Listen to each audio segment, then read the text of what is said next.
Hi ಸ್ನೇಹಿತರೆ, ನೀವು ನೋಡ್ತಾ ಇದ್ದೀರಾ ಸಾಧನಾ ಶಂಕರ್ ಅಕಾಡೆಮಿ ಶಿಕಾರಿಪುರ. ಸೊ ಸ್ನೇಹಿತರೆ, ತಮ್ಮೆಲ್ಲರಿಗೂ ಗೊತ್ತಿದೆ ಈ ಟಿ.ಟಿಗೆ ಸಂಬಂಧಪಟ್ಟಂಥ ಅನೇಕ ಕ್ಲಾಸಸ್ಗಳು ಬರ್ತಾ ಇದೆ ಸ್ನೇಹಿತರೆ. ಸೊ ಸ್ನೇಹಿತರೆ, 7ನೇ ತಾರೀಕು ಟಿ.ಟಿ ಎಕ್ಸಾಮನ್ನು ಬರೀತೀರಾ. ಎಲ್ಲರೂ ಕೂಡ ಬೆಸ್ಟ್ ಆಫ್ ಲಕ್. ಮತ್ತು ಎಲ್ಲರೂ ಕೂಡ ಸೆಲೆಕ್ಟ್ ಆಗಬಹುದು, ಸೆಲೆಕ್ಟ್ ಆಗಲ್ಲ, ಅದು ಸತ್ಯ, ಕ್ಲಿಯರ್. ಸೊ ಸೆಲೆಕ್ಟ್ ಆಗಿಲ್ಲ ಅಂದರೆ ನಿಮಗೆ ಎಲ್ಲ ಪ್ರಶ್ನೆಗಳು ಗೊತ್ತಿದೆ, ಬಟ್ ಅಲ್ಲಿ ಬಂದಿರತಕ್ಕಂಥ ಪ್ರಶ್ನೆಗಳು ಮಾತ್ರ ಗೊತ್ತಿಲ್ಲ. This is the positive attitudes, clear. So ಸ್ನೇಹಿತರೆ, ನಿಮಗಾಗಿ ಮತ್ತೆ ಮುಂದೆ ಎಕ್ಸಾಮ್ ಬಂದಾಗ, ಟಿ.ಟಿ ಎಕ್ಸಾಮ್ ಬಂದಾಗ, HSTR, PSTR ಯಾವುದೇ ಎಕ್ಸಾಮ್ಗಳು ಬರಲಿ, ಸೊ ಆ ಎಕ್ಸಾಮ್ಗಳಲ್ಲಿ ನೀವು ಯಾರೂ ಕೂಡ ಫೇಲ್ ಆಗಬಾರ್ದು ಅಂತಕ್ಕಂತಹ ಆಶಯದೊಂದಿಗೆ ನಾವೆಲ್ಲ ಈ ಕ್ಲಾಸಸ್ಗಳನ್ನು ರೆಡಿ ಮಾಡ್ಕೊಳ್ತಾ ಇದ್ದೀವಿ ಸ್ನೇಹಿತರೆ. ನಿಮ್ಗೆ ಗೊತ್ತಿರೋ ಹಾಗೆ ಇಂಗ್ಲೀಷ್ ಕ್ಲಾಸಸ್ಗಳನ್ನು ಕೊಟ್ಟಿದ್ದೀವಿ, ಕನ್ನಡ ಕ್ಲಾಸಸ್ಗಳನ್ನು ಕೊಟ್ಟಿದ್ದೀವಿ. ಆ ಎಲ್ಲ ಟೀಚರ್ಸ್ಗಳು ಇವೆಲ್ಲ ಕ್ಲಾಸಸ್ಗಳಿಗೆ ಮತ್ತು ಟಿ.ಟಿ ಕ್ಲಾಸಸ್ಗಳಿಗೆ, ನೆಕ್ಸ್ಟ್ ಇಯರ್ ಟಿ ಕ್ಲಾಸಸ್ಗಳಿಗೆ ಇನ್ ಡೀಟೇಲ್ ಕ್ಲಾಸನ್ನು ಮಾಡ್ತಾರೆ. CDP ಕ್ಲಾಸಸ್ಗಳನ್ನು ನಾನು ನಿಮಗೆ ಕೊಡಲಿಕ್ಕೆ ಆಗಿಲ್ಲ ಜಾಸ್ತಿ. ಸೊ ಕಾರಣ ಸ್ನೇಹಿತರೆ, 40 CDP ಕ್ಲಾಸಸ್ಗಳನ್ನು ಮಾಡಿಸಿದ್ದೀವಿ. ಅದು ನನ್ನ ಆತ್ಮಕ್ಕೆ, ಅಂದರೆ ನನ್ನ ಮನಸ್ಸಿಗೆ, ನನ್ನ ಪ್ರಜ್ಞೆಗೆ, ನನ್ನ ವರ್ತನೆಗೆ ಖುಷಿ ಕೊಟ್ಟಿಲ್ಲ. ಹಾಗಾಗಿ ಆ CDP ಕ್ಲಾಸಸ್ಗಳನ್ನು ನಾನು ನಿಮಗೆ ಇಲ್ಲಿ ಹಾಕಿಲ್ಲ ಸ್ನೇಹಿತರೆ. ಹಾಗಾಗಿ ಆ CDP ನಾನೇ ಓದ್ತಾ ಇದ್ದೀನಿ ಸ್ನೇಹಿತರೆ. ಅಂದರೆ ನನ್ನ B.Ed ನನ್ನ ಫೇವರೇಟ್ ಟಾಪಿಕ್ ಯಾವುದಪ್ಪ ಅಂತ ಕೇಳಿದ್ರೆ ಸೈಕಾಲಜಿ. KS ಅಲ್ಲಿ 3 ಸತಿ ಮೇನ್ಸ್ ನಾನು ಸೈಕಾಲಜಿನೇ ತೊಗೊಂಡಿದ್ದೆ ಸ್ನೇಹಿತರೆ. ಹಾಗಾಗಿ ಬರೀ ಸೈನ್ಸ್ ಪಾಠ ಮಾಡಿ ಬೋರ್ ಆಗಿದೆ. ಸೈಕಾಲಜಿ ನೆಕ್ಸ್ಟ್ ಕರ್ನಾಟಕ ಟಿ.ಟಿ ಮತ್ತು HSTRಗೆ ಸಂಬಂಧಪಟ್ಟಂಥ ಸೈಕಾಲಜಿ ಕಾನ್ಸೆಪ್ಟ್ಗಳು ಹುಡುಗರಿಗೆ ಪ್ರಾಬ್ಲಮ್ ಆಗುತ್ತೆ ಅಂತ ನಾನೇ ಈ ಬ್ಯೂಟಿಫುಲ್ ಆಗಿರ್ತಕ್ಕಂಥ ಕ್ಲಾಸಸ್ಗಳನ್ನು ಇನ್ಮೇಲೆ ಸ್ಟಾರ್ಟ್ ಮಾಡ್ತೀನಿ ಸ್ನೇಹಿತರೆ. ಅದು ಸಾಧನಾ ಶಂಕರ್ ಅಕಾಡೆಮಿಯಲ್ಲಿ ಮಾತ್ರ ಸಿಗತ್ತೆ. ಬಟ್ ಶಂಕರ್ ಸರ್ ಏನು ಸೈಕಾಲಜಿ ಕ್ಲಾಸ್ ಮಾಡ್ಬೋದು? ನೋ, ಪಿಕ್ಚರ್ ಅಭಿ ಬಾಕಿ ಹೈ. ಸೊ ಕ್ಲಾಸ್ ಬಂದಾಗ ನೋಡಿ ಸ್ನೇಹಿತರೆ. ಯಾಕಂದರೆ ಸೈನ್ಸ್ ಕ್ಲಾಸಸ್ಗಳನ್ನು ಯಾರು ನೋಡಿರ್ತಾರೋ ಅವ್ರಿಗೆ ಗೊತ್ತಿರುತ್ತೆ 100ಗೆ 100 ಶಂಕರ್ ಸರ್ ಸೈಕಾಲಜಿ ಕ್ಲಾಸನ್ನು ಸೂಪರಾಗಿ ಮಾಡ್ತಾರೆ ಅಂತ. ಸೊ ವೇಟ್ ಆ್ಯಂಡ್ ಸಿ ಸ್ನೇಹಿತರೆ. ಸೊ ಸ್ನೇಹಿತರೆ, ನಾನು ಇವತ್ತು ನಿಮಗೆ ಸೇಮ್ ನಮ್ಮ ಟಿ.ಟಿಗೆ one of the very very important, ಟಿ.ಟಿಗೆ ಅಂತ ಅಲ್ಲ, ಟಿ.ಟಿ ನಾವು ಎಕ್ಸಾಮ್ ಬರೀತಾ ಇರ್ತಕ್ಕಂಥದ್ದೇ ಟೀಚರ್ ಆಗಲಿಕ್ಕೆ, ಟೀಚರ್ ಎಲಿಜಿಬಿಲಿಟಿ ಟೆಸ್ಟ್ ಅಂತ, ಕ್ಲಿಯರ್. ಸೊ ಟೀಚರ್ ಆಗಬೇಕು. ಸೊ ಎಲ್ಲರೂ ಟೀಚರ್ ಆಗ್ತಾರೆ ಸ್ನೇಹಿತರೆ. ಆದರೆ ಸೊ ಸಿಂಪಲ್, ಒಬ್ಬ ಉತ್ತಮ ಶಿಕ್ಷಕನಾಗಬೇಕು. ಸೊ ಉತ್ತಮ ಶಿಕ್ಷಕ ಹೆಂಗಾಗೋದು? ಸರ್ಕಾರದಿಂದ ಪ್ರಶಸ್ತಿ ತಗೊಳ್ಳೋದ? ಸೊ ಅದು ಸೆಕೆಂಡರಿ ಸ್ನೇಹಿತರೆ. ಒಬ್ಬ ಉತ್ತಮ ಶಿಕ್ಷಕ ತನ್ನ ವರ್ಗ ಕೋಣೆಯಲ್ಲಿರ್ತಕ್ಕಂಥ ವಿದ್ಯಾರ್ಥಿಗಳನ್ನು ಪ್ರೇರೇಪಣೆ ಮಾಡಿಕೊಂಡು ಅವರ ಹೃದಯದಲ್ಲಿ ತನ್ನ ಸ್ಥಾನವನ್ನು ಪಡ್ಕೊಳ್ತಕ್ಕಂಥವನಿಗೆ ಒಬ್ಬ ಉತ್ತಮ ಶಿಕ್ಷಕ ಅಂತ ಕರಿತೀವಿ ಸ್ನೇಹಿತರೆ. ಸೊ ಸ್ನೇಹಿತರೆ, ಆಗಿನ ಶಿಕ್ಷಣಕ್ಕೂ ಈಗಿನ ಶಿಕ್ಷಣಕ್ಕೂ ತುಂಬಾ ವ್ಯತ್ಯಾಸ ಇರ್ಬೋದು. ಆದರೆ ಉತ್ತಮ ಶಿಕ್ಷಕನಿಗೆ ಆಗಿನ ಶಿಕ್ಷಣಕ್ಕೂ ಈಗಿನ ಶಿಕ್ಷಣಕ್ಕೂ ಯಾವುದೇ ವ್ಯತ್ಯಾಸ ಇಲ್ಲ ಸ್ನೇಹಿತರೆ. ಸೊ ಆಗಿನ ಶಿಕ್ಷಣದಲ್ಲಿ ಗುರು ಕೇಂದ್ರಿತ ಆಗಿತ್ತು. ಅಲ್ಲಿ ಶಿಕ್ಷಕ ಮೀನ್ಸ್ ಗುರುವನ್ನು ಎಲ್ಲ ವಿದ್ಯಾರ್ಥಿಗಳು ಪಾಲನೆ ಮಾಡ್ತಾಯಿದ್ರು. ಇವತ್ತು ವಿದ್ಯಾರ್ಥಿಯನ್ನು ನಾವು ಮನವೊಲಿಸಿ ಗುರು ಪಾಠವನ್ನು ಹೇಳ್ತಕ್ಕಂಥ ಪರಿಸ್ಥಿತಿ ಬಂದಿದೆ. ಆದರೆ ಉತ್ತಮ ಶಿಕ್ಷಕನ ಜೊತೆ ಇನ್ನೂ ಕೂಡ ವಿದ್ಯಾರ್ಥಿಗಳ ಗುಂಪಿದೆ ಸ್ನೇಹಿತರೆ. ಹಾಗಾಗಿ ಈ ಉತ್ತಮ ಶಿಕ್ಷಕ ಅನ್ನಿಸ್ಕೊಂಡ್ರೆ ಆಗಿನ ಗುರುಗೂ ಈಗಿನ ಗುರುಗೂ ಮತ್ತು ವಿದ್ಯಾರ್ಥಿಗಳ ಗುರಿಗೂ ಅವಿನಾವ ಭಾವ ಸಂಬಂಧವಿದೆ ಸ್ನೇಹಿತರೆ. ತಾನು ಉತ್ತಮ ಶಿಕ್ಷಕ ಆಗಬೇಕಪ್ಪ ಅಂದರೆ ಅವನಿಗೆ ಪ್ರಪ್ರಥಮವಾಗಿ ಬೇಕಾಗಿರ್ತಕ್ಕಂಥದ್ದು ವರ್ಗ ಕೋಣೆಯಲ್ಲಿರ್ತಕ್ಕಂಥ ವಿದ್ಯಾರ್ಥಿಗಳನ್ನು ತನ್ನ ಕಡೆ ಸೆಳಿಲಿಕ್ಕೆ ಬೇಕಾಗಿರ್ತಕ್ಕಂಥ ತಂತ್ರಗಳು. ಆ ತಂತ್ರಗಳನ್ನೇ ನಾವೇನಂತ ಕರಿತೀವಿ? ಬೋಧನಾ ವಿಧಾನಗಳು, ಟೀಚಿಂಗ್ ಟೆಕ್ನಿಕ್ಸ್ ಅಂತ ಕರಿತೀವಿ ಸ್ನೇಹಿತರೆ. ನೋಡಿ, ಇಲ್ಲಿ ಟೀಚಿಂಗ್ ಟೆಕ್ನಿಕ್ಸ್ಗಳ ಬಗ್ಗೆ ಹೇಳ್ತೀನಿ. ನೆಕ್ಸ್ಟ್ CCE ಏನಿದೆ ಅದರ ಬಗ್ಗೆ ಹೇಳ್ತೀನಿ. Next NCF. ಸೊ ಇದಕ್ಕೆ ಸಂಬಂಧಪಟ್ಟಂಥ ಪ್ರಶ್ನೆಗಳು ನಿಮ್ಮ ಈ ಟಿ.ಟಿಯ ಎಲ್ಲ ವಿಷಯಗಳಲ್ಲೂ ಕೂಡ ಬರುತ್ತೆ. ವಿಜ್ಞಾನ ವಿಷಯದಲ್ಲೂ ಬರುತ್ತೆ, ಸಮಾಜ ವಿಷಯದಲ್ಲೂ ಬರುತ್ತೆ, ಗಣಿತ ವಿಷಯದಲ್ಲೂ ಬರುತ್ತೆ. ಅದಕ್ಕೆ ಸಂಬಂಧಪಟ್ಟಂತಹ ಕ್ಲಾಸನ್ನು ನಾನು ಈ ಒಂದು ವಿಡಿಯೋದಲ್ಲಿ ನಿಮ್ಮ ಜೊತೆಗೆ ಚರ್ಚೆ ಮಾಡ್ತಾ ಬರ್ತೀನಿ. ನೋಡಿ, ಒಂದು ಬ್ಯೂಟಿಫುಲ್ ಲೈನ್ ಇದೆ, ಬೋಧನಾ ವಿಧಾನಗಳು. ನೋಡಿ, ಇಲ್ಲಿ ನಾನು ಸೈನ್ಸ್ ಟೀಚರ್ ಆಗಿರೋದ್ರೆ ಸೈನ್ಸ್ ಅಂತ ಬಳಸ್ಕೊಂಡಿದ್ದೀನಿ ಅಷ್ಟೇ. ಆ್ಯಕ್ಚುಲಿ ಟೀಚಿಂಗ್ ಟೆಕ್ನಿಕ್ಸ್ ಮ್ಯಾಕ್ಸಿಮಮ್ ಎಲ್ಲ ಸಬ್ಜೆಕ್ಟಿಗೂ ಬೇಕು, ಬಟ್ ಸೈನ್ಸ್ ಓಕೆ. ನೋಡಿ, ವಿಜ್ಞಾನವನ್ನು ಕೀಳಾಗಿ ಬೋಧಿಸಿ ಹೀನವಾಗಿ ಕಲಿತರೆ ಅದು ತಲೆಗೆ ನಿರ್ಜೀವ ವಿಷಯಗಳ ಹೊರೆಯನ್ನು ತುಂಬಿದಂತೆ. ಇನ್ನು ಮೂಢಭಕ್ತಿ ಮತ್ತು ಅಂಧಶ್ರದ್ಧೆಗಳ ಒಂದು ಹೊಸ ಕಂದಕಕ್ಕೆ ನೂಕಿದಂತೆ. ನೋಡಿ, ವಿಜ್ಞಾನ ವಿಷಯವನ್ನು ಅಥವಾ ಯಾವುದೇ ವಿಷಯವನ್ನು ಹೀನವಾಗಿ ಕಲಿತ್ರೆ ಅಥವಾ ಹೀನವಾಗಿ ಬೋಧಿಸಿದ್ರೆ, ಅದರಲ್ಲಿ ಶಕ್ತಿ ಇಲ್ಲದೇ ಇದ್ದರೆ ಮತ್ತೆ ನಾವು ಆಗಿನ ಮೂಢಭಕ್ತಿ, ಅಂಧಶ್ರದ್ಧೆಗಳು ಆ ಮಕ್ಕಳಲ್ಲಿ ಹಾಗೆ ಉಳ್ಕೊಂಡ್ರೆ ಸೊ ನಾವು ಉತ್ತಮ ಶಿಕ್ಷಕ ಆಗಲಿಕ್ಕೆ ಎಲ್ಲಿಂದ ಸಾಧ್ಯ ಇದೆ ಸ್ನೇಹಿತರೆ? ನೋಡಿ, ಕೊಠಾರಿ ಆಯೋಗ ಹೇಳುತ್ತೆ, ಕಲಿಯುವವನ ಮನಸ್ಸಿನ ಮೇಲೆ ವಿಷಯ ವಸ್ತು ಉತ್ತಮ ಪರಿಣಾಮವನ್ನು ಉಂಟು ಮಾಡುವಂತೆ ಬೋಧನಾ ವಿಷಯಗಳನ್ನು ಒಂದು ಕ್ರಮಬದ್ಧ ರೀತಿಯಲ್ಲಿ ವ್ಯವಸ್ಥೆಗೊಳಿಸುವುದೇ ಬೋಧನಾ ವಿಧಾನ ಅಂತ. ಕ್ಲಿಯರ್? ಸಿಂಪಲ್ ಆಗಿ ನೋಡಿ, ಕೊಠಾರಿ ಆಯೋಗ ಹೇಳುತ್ತೆ ವಾಟ್ ಈಸ್ ಟೀಚಿಂಗ್ ಟೆಕ್ನಿಕ್ಸ್ ಅಂತ. ಯಾರ ಕಲಿತಾನೋ ಅವನ ಮನಸ್ಸಿನ ಮೇಲೆ ವಿಷಯ ವಸ್ತು ಅವನ ಮನಸ್ಸಿನ ಮೇಲೆ ಒಂದು ಉತ್ತಮವಾಗಿರತಕ್ಕಂಥ ಪರಿಣಾಮವನ್ನು ಉಂಟು ಮಾಡುವಂತೆ ಒಬ್ಬ ಶಿಕ್ಷಕ ಆ ಸಂದರ್ಭಕ್ಕೆ ಅನುಗುಣವಾಗಿ ಅನೇಕ ತಂತ್ರಗಳನ್ನು ಬಳಸ್ಕೊಂಡು ಆ ವಿದ್ಯಾರ್ಥಿಗಳಿಗೆ ಆ ವಿಷಯ ವಸ್ತುವನ್ನು ಕೊಡ್ತಕ್ಕಂಥದ್ದಕ್ಕೆ ಬೇಕಾಗಿರ್ತಕ್ಕಂಥದ್ದೇ ಬೋಧನಾ ವಿಧಾನ ಅಂತಕ್ಕಂಥ ಮಾಹಿತಿಯನ್ನು ಯಾವುದು ಕೊಡುತ್ತೆ? ಕೊಠಾರಿ ಆಯೋಗ ಕೊಡುತ್ತೆ ಸ್ನೇಹಿತರೆ. ಓಕೆ, ಕೊಠಾರಿ ಆಯೋಗನೂ ಹೇಳುತ್ತೆ. ಓಕೆ, ಈಗ ನಮಗೆ ಬೋಧನಾ ವಿಧಾನ ಅದು ಹೋಗೋ ಮುಂಚೆ ಸ್ವಲ್ಪ ಈ ಒಂದು 4 ಕಾನ್ಸೆಪ್ಟ್ಗಳ ಬಗ್ಗೆ ನಮಗೆ ಸ್ವಲ್ಪ ಕ್ಲಿಯರ್ ಮಾಡ್ಕೊಂಡು ಹೋಗ್ಬೇಕು ಸ್ನೇಹಿತರೆ. ಯಾಕಂದರೆ ಇದು ಕೂಡ ನಮ್ಮ TETಗೆ ತುಂಬ ಸತಿ ಬಂದಿರತಕ್ಕಂಥದ್ದು. ಸೊ ಪಠ್ಯ ವಸ್ತು ಅಂದರೆ ಏನು ಅಂತ. ಕ್ಲಿಯರ್? ಪಠ್ಯ ವಸ್ತು ಅಂದರೆ ಏನು? ನೆಕ್ಸ್ಟ್ ಪಠ್ಯ ಕ್ರಮ ಅಂದರೆ ಏನು? ನೆಕ್ಸ್ಟ್ ಪಠ್ಯ ಪುಸ್ತಕ ಟೆಕ್ಸ್ಟ್ ಬುಕ್ ಅಂದರೆ ಏನು? ಸೊ ನೆಕ್ಸ್ಟ್ ದಟ್ ಈಸ್ ಅಭ್ಯಾಸ ಪುಸ್ತಕ ಅಂದರೆ ಏನು? One of the very very important. ನೋಡಿ, ಪಠ್ಯ ವಸ್ತು ಅಂದರೆ ಪಠ್ಯ ಪುಸ್ತಕದ ಒಳಗಡೆ ಏನೇನಿರುತ್ತೆ. ಎಕ್ಸಾಂಪಲ್, ಒಂದು ಮ್ಯಾಪ್ ಇರ್ಬೋದು, ಆರ್ ಗ್ಲೋಬ್ ಇರ್ಬೋದು ನಿಮ್ಮ ಸಮಾಜದಲ್ಲಿ, ಆರ್ ಗಣಿತದಲ್ಲಿ ಇರತಕ್ಕಂತಹ ನಿಯಮಗಳಿರ್ಬೋದು. ನೆಕ್ಸ್ಟ್ ಅಲ್ಲಿರ್ತಕ್ಕಂಥ ಏನು ಒಂದು ಪುಸ್ತಕದ ಒಳಗಡೆ ಇರತಕ್ಕಂಥ ಎಲ್ಲ ಮಾಹಿತಿಗಳೇನಿದೆ, ವಿಷಯ ವಸ್ತು ಏನಿದೆ, ಆ ವಿಷಯ ವಸ್ತುವನ್ನು ನಾವು ಅದು ಯಾವ ರೂಪದಲ್ಲಾದರೂ ಆಗಿರಲಿ, ಆ ವಿಷಯ ವಸ್ತುವನ್ನು ನಾವೇನಂತ ಕರಿತೀವಿ ಅಂದರೆ ಸಿಂಪಲ್ ಪಠ್ಯ ವಸ್ತು ಅಂತ ಕರಿತೀವಿ ಸ್ನೇಹಿತರೆ. ಒಂದು 8ನೇ ತರಗತಿಯ ಪುಸ್ತಕದ ಒಳಗಡೆ ಇರತಕ್ಕಂತಹ ಚಿತ್ರಗಳಿರ್ಬೋದು, ಗ್ಲೋಬ್ ಇರ್ಬೋದು, ನಕ್ಷೆಗಳಿರ್ಬೋದು, ಏನೆಲ್ಲ ಮಾಹಿತಿಯನ್ನು ಒಳಗೊಂಡಿದೆ ಅದನ್ನು ನಾವೇನಂತ ಕರಿತೀವಿ? ಪಠ್ಯ ವಸ್ತು ಅಂತ ಕರಿತೀವಿ. ಹಾಗಾದ್ರೆ ಒಂದು ಪುಸ್ತಕದಲ್ಲಿ ಪಠ್ಯ ವಸ್ತುವನ್ನು ಸುಮ್ಮನೆ ತುಂಬಿದೇವಾ? ಇಲ್ಲ. ಪಾಠ 1 ಸೊ ಅಲ್ಲಿ ಇರ್ತಕ್ಕಂಥ ಪಠ್ಯ ವಸ್ತುನೇ ಬೇರೆ ಇದೆ. ಪಾಠ 2 ಅಲ್ಲಿರ್ತಕ್ಕಂಥ ಪಠ್ಯ ವಸ್ತುನೇ ಬೇರೆ ಇದೆ. ಪಾಠ 3 ಅಲ್ಲಿರ್ತಕ್ಕಂಥ ಪಠ್ಯ ವಸ್ತುನೇ ಬೇರೆ ಇದೆ. ಅವನ್ನೆಲ್ಲ ನಾವು ಒಂದು ಕ್ರಮಬದ್ಧದ ರೀತಿಯಲ್ಲಿ ಬರೆದಿದ್ದೀವಿ. ಅದನ್ನು ನಾವು ಪರಿಬಿಡಿ ಪಠ್ಯ ಪುಸ್ತಕದ ಪ್ರಾರಂಭದಲ್ಲೇ ನಾವು ಆ ಕ್ರಮಬದ್ಧದ ರೀತಿಯಲ್ಲಿ ಪಾಠ 1 ಇಷ್ಟು ಪೇಜು, ಪಾಠ 2 ಇದಕ್ಕೆ ನಾವೇನಂತ ಕರಿತೀವಿ? ಅಲ್ಲಿರ್ತಕ್ಕಂತಹ ಪಠ್ಯ ವಸ್ತು ವಿಷಯ ವಸ್ತುವನ್ನು ಒಂದು ಕ್ರಮವಾಗಿ ಪಠ್ಯ ಪುಸ್ತಕದ ಅಂದರೆ ಪಠ್ಯ ಪುಸ್ತಕದ ಮುಂದಿನ ಪುರವಣಿಯಲ್ಲಿ ಕೊಟ್ಟಿದ್ದೀವಿ. ಇದಕ್ಕೆ ನಾವೇನಂತ ಕರಿತೀವಿ? ಪಠ್ಯಕ್ರಮ ಅಂತ ಕರಿತೀವಿ. ಈ ಪಠ್ಯ ವಸ್ತು ಮತ್ತು ಪಠ್ಯಕ್ರಮ ಎರಡನ್ನ ಸೇರಿಸಿ 8ನೇ ತರಗತಿಯ ಒಂದು ಪುಸ್ತಕವನ್ನು ರೆಡಿ ಮಾಡ್ತೀವಿ. ಆ ಪುಸ್ತಕವನ್ನು ನಾವೇನಂತ ಕರಿತೀವಿ? ಪಠ್ಯ ಪುಸ್ತಕ ಅಂತ ಕರಿತೀವಿ. ಹಾಗಾದ್ರೆ ಪಠ್ಯ ಪುಸ್ತಕದಲ್ಲಿ ಏನಿರುತ್ತೆ ಅಂದರೆ ಪಠ್ಯ ವಸ್ತು ಇರುತ್ತೆ, ನೆಕ್ಸ್ಟ್ ಪಠ್ಯಕ್ರಮ ಇರುತ್ತೆ. ಆ ಪಠ್ಯಕ್ರಮಕ್ಕೆ ಅನುಗುಣವಾಗಿ ಒಂದು ಬುಕ್ನ ಒಳಗಡೆ ಪಠ್ಯ ವಸ್ತು ಇರುತ್ತೆ.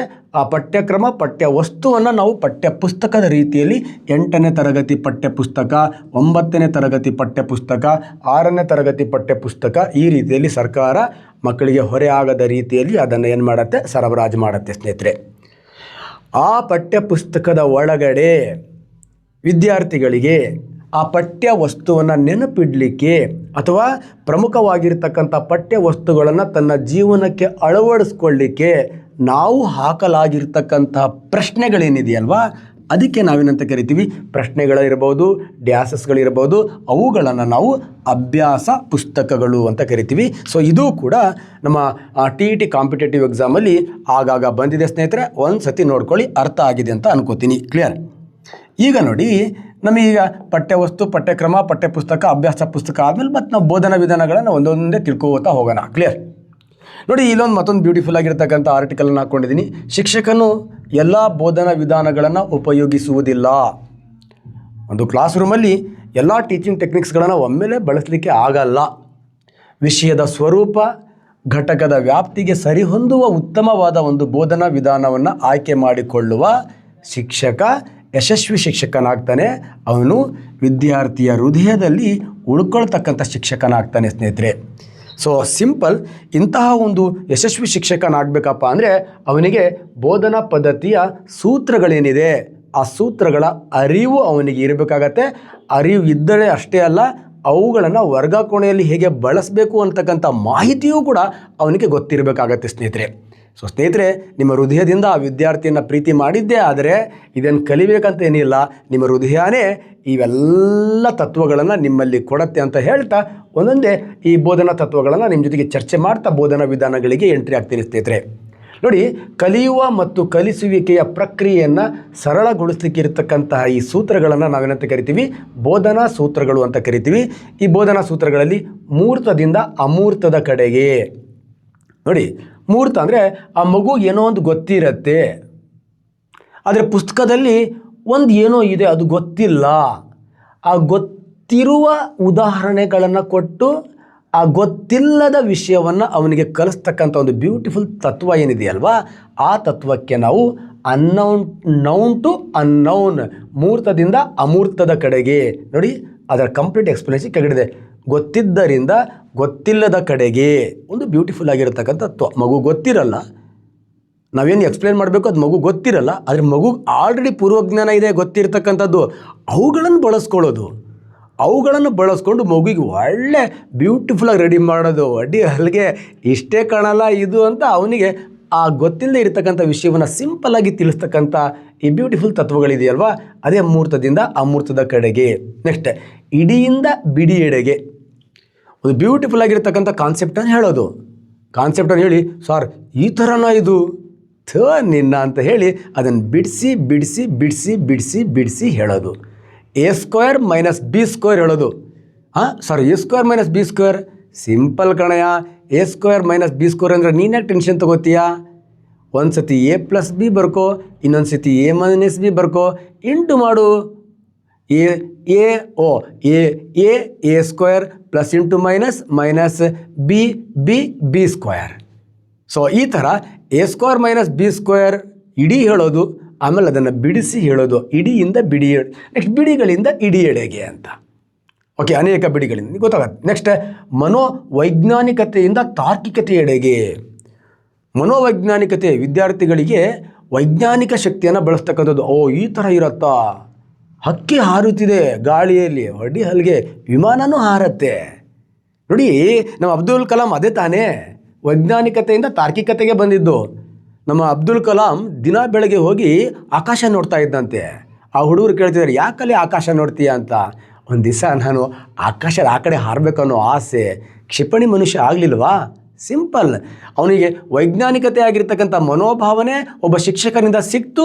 ಆ ವೈಜ್ಞಾನಿಕತೆ ಇರ್ತಕ್ಕಂಥ ಮನೋಭಾವನೆ ಅವನಲ್ಲಿ ತಾರ್ಕಿಕತೆಯನ್ನು ರೆಡಿ ಮಾಡ್ತು.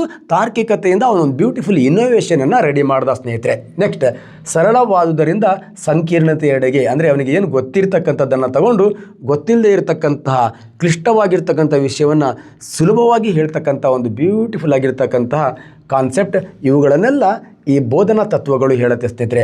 ನೋಡಿ, ಬೋಧನಾ ತತ್ವಗಳ ಬಗ್ಗೆ ಒಂದು ಸ್ವಲ್ಪ ಗೊತ್ತಿರಲಿ ಅಂತ ಹೇಳಿದ್ದೀನಿ, ಬಟ್ ಎಕ್ಸಾಮಿಗೆ ಬರೋದೇ ಬೋಧನಾ ವಿಧಾನಗಳು. One of the very important.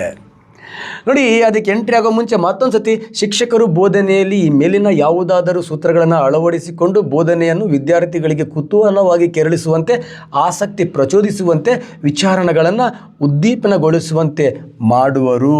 ಆ ಮಾಡಲಿಕ್ಕೆ ಬೇಕಾಗಿರ್ತಕ್ಕಂಥದ್ದೇ ಈ ಬ್ಯೂಟಿಫುಲ್ ಆಗಿರ್ತಕ್ಕಂಥ ಟೀಚಿಂಗ್ ಟೆಕ್ನಿಕ್ಸ್, ಅಂದರೆ ಬೋಧನಾ ವಿಧಾನಗಳು.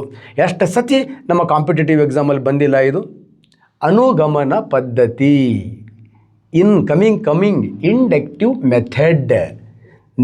ಒಂದು ನಿಯಮ ಇದೆ, ಅದು ಹೆಂಗೆ ಬಂತು ಅಂತ ನಿರೂಪಣೆ ಮಾಡುವ ಪದ್ಧತಿ. ಕ್ಲಿಯರ್? ಒಂದು ನಿಯಮ ಇದೆ. ಕ್ರಿಯೆಗೆ ಪ್ರತಿಕ್ರಿಯೆ ವಿರುದ್ಧವಾಗಿರುತ್ತೆ ಆರ್ ಸಮವಾಗಿರುತ್ತೆ. ಸಾಮಾನ್ಯವಾಗಿ ಇಲ್ಲೂ ಹೋದಂಥ ವಸ್ತುಗಳನ್ನು ಕಾಸಿದಾಗ ಅವು ಹಿಗ್ಗುತ್ತದೆ. ಒಂದು ತತ್ವ ಇದೆ, ನಿಯಮ ಇದೆ. ಆ ನಿಯಮವನ್ನು ವಿದ್ಯಾರ್ಥಿಗಳಿಗೆ ಹೆಂಗೆ ಅರ್ಥ ಮಾಡಿಸ್ಬೇಕು ನಾನು?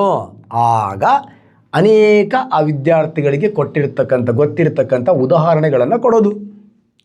ಆ ಉದಾಹರಣೆಗಳನ್ನು ಕೊಟ್ಟು ಆ ಉದಾಹರಣೆಗಳಿಂದ ಆ ವಿದ್ಯಾರ್ಥಿಗೆ ಆ ನಿಯಮವನ್ನು ಈಸಿಯಾಗಿ ಅರ್ಥ ಮಾಡಿಸೋದು. ಎಕ್ಸಾಂಪಲ್, ಇಲ್ಲಿ ಸಿಂಪಲ್ಲಾಗಿ ನಾನು ಉದಾಹರಣೆ ಕೊಡ್ತೀನಿ. ನಿನಗೆ ಈಜು ಹೊಡಿಯೋಕ್ಕೆ ಬರುತ್ತಾ? ಹ್ಞೂ ಸರ್. ಹೆಂಗೆ ಹೊಡಿತೀಯಾ? ಸರ್, ನೀರಲ್ಲಿ ಬೀಳ್ತೀನಿ ಸರ್, ನೀರು ಕೈಯಿಂದ ಹಿಂದಕ್ಕೆ ತಳ್ತೀನಿ ಸರ್, ಮುಂದಕ್ಕೆ ಹೋಗ್ತೀನಿ ಸರ್. ದೋಣಿ ಹೊಡಿಯೋದು ನೋಡಿದೆಯಾ? ನೋಡಿ ಸರ್, ಹೊಟ್ಟಿಂದ ನೀರನ್ನು ಹಿಂದಕ್ಕೆ ಹಾಕ್ತೀನಿ ಸರ್, ದೋಣಿ ಮುಂದಕ್ಕೆ ಹೋಗುತ್ತೆ ಸರ್. ಹಕ್ಕಿ ಸರ್, ರೆಕ್ಕೆಯನ್ನು ಹಿಂಗೆ ಸರ್, ಇವೆಲ್ಲ ಅವನು ಹೇಳ್ತಾನೆ. ನೋಡಿ, ಅಲ್ಲಿ ರೆಕ್ಕೆ ಗಾಳಿನ ಹಿಂದಕ್ಕೆ ತಳ್ತಾ ಇದೆ, ಕ್ರಿಯೆ ಬಾಡಿ ಮುಂದಕ್ಕೆ ಹೋಗ್ತಾ ಇದೆ ಪ್ರತಿಕ್ರಿಯೆ. ನೋಡಿ, ಇದನ್ನೇ ನ್ಯೂಟನ್ ಹೇಳಿದ್ದಾನೆ, ಕ್ರಿಯೆಗೆ ತಕ್ಕ ಪ್ರತಿಕ್ರಿಯೆ ಇರುತ್ತೆ, ಅದು ವಿರುದ್ಧ ಮತ್ತು ಸಮನಾಗಿರುತ್ತೆ. ಅವಾಗ ಮಗು ಗೊತ್ತಾಗತ್ತೆ ಇದು ನ್ಯೂಟನ್ನ 3ನೇ ನಿಯಮ. ಹೇಗೆ ಗೊತ್ತಾಗತ್ತೆ? ಅವನು ಕೊಟ್ಟಿರ್ತಕ್ಕಂಥ, ಅವನೇ ಅನುಭವಿಸಿರ್ತಕ್ಕಂಥ ಉದಾಹರಣೆಗಳಿಂದ ಆ ಮಗುಗೆ ಗೊತ್ತಾಗತ್ತೆ. ಹಾಗಾಗಿ ಉದಾಹರಣೆಯನ್ನು ಪರಿಗಣಿಸಿ ಆ ನಿಯಮ, ಅವುಗಳನ್ನು ಆ ತತ್ವಕ್ಕೆ ಅನ್ವಯಿಸ್ತಕ್ಕಂಥ ವಿಧಾನಕ್ಕೆ ನಾವೇನಂತ ಕರಿತೀವಿ? ಅನುಗಮನ ಪದ್ಧತಿ. ನೆಕ್ಸ್ಟ್ ಇಂಡಕ್ಟಿವ್ ಮೆಥಡ್ ಆರ್ ನಿಯಮ. ಒಂದು ನಿಯಮ ಇದೆ, ಅದನ್ನು ನಿರೂಪಣೆ ಮಾಡ್ತಕ್ಕಂಥ ಪದ್ಧತಿ. ನೋಡಿ, ಇಲ್ಲಿ ಉದಾಹರಣೆಗಳಿಂದ ತತ್ವವನ್ನು ತಿಳಿಸ್ತೀವಿ. ಆ ಮಗುಗೆ ಗೊತ್ತಿರ್ತಕ್ಕಂಥ ಉದಾಹರಣೆ, ಈಜು ಹೊಡೆಯೋದು ಗೊತ್ತಿದೆ, ನೆಕ್ಸ್ಟ್ ಹಕ್ಕಿ ಹಾರೋದು ಗೊತ್ತಿದೆ, ದೋಣಿ ಹೋಗೋದು ಗೊತ್ತಿದೆ, ಮತ್ತು ಅನೇಕ ಎಕ್ಸಾಂಪಲ್ಗಳನ್ನ ಹೇಳ್ತೀನಿ.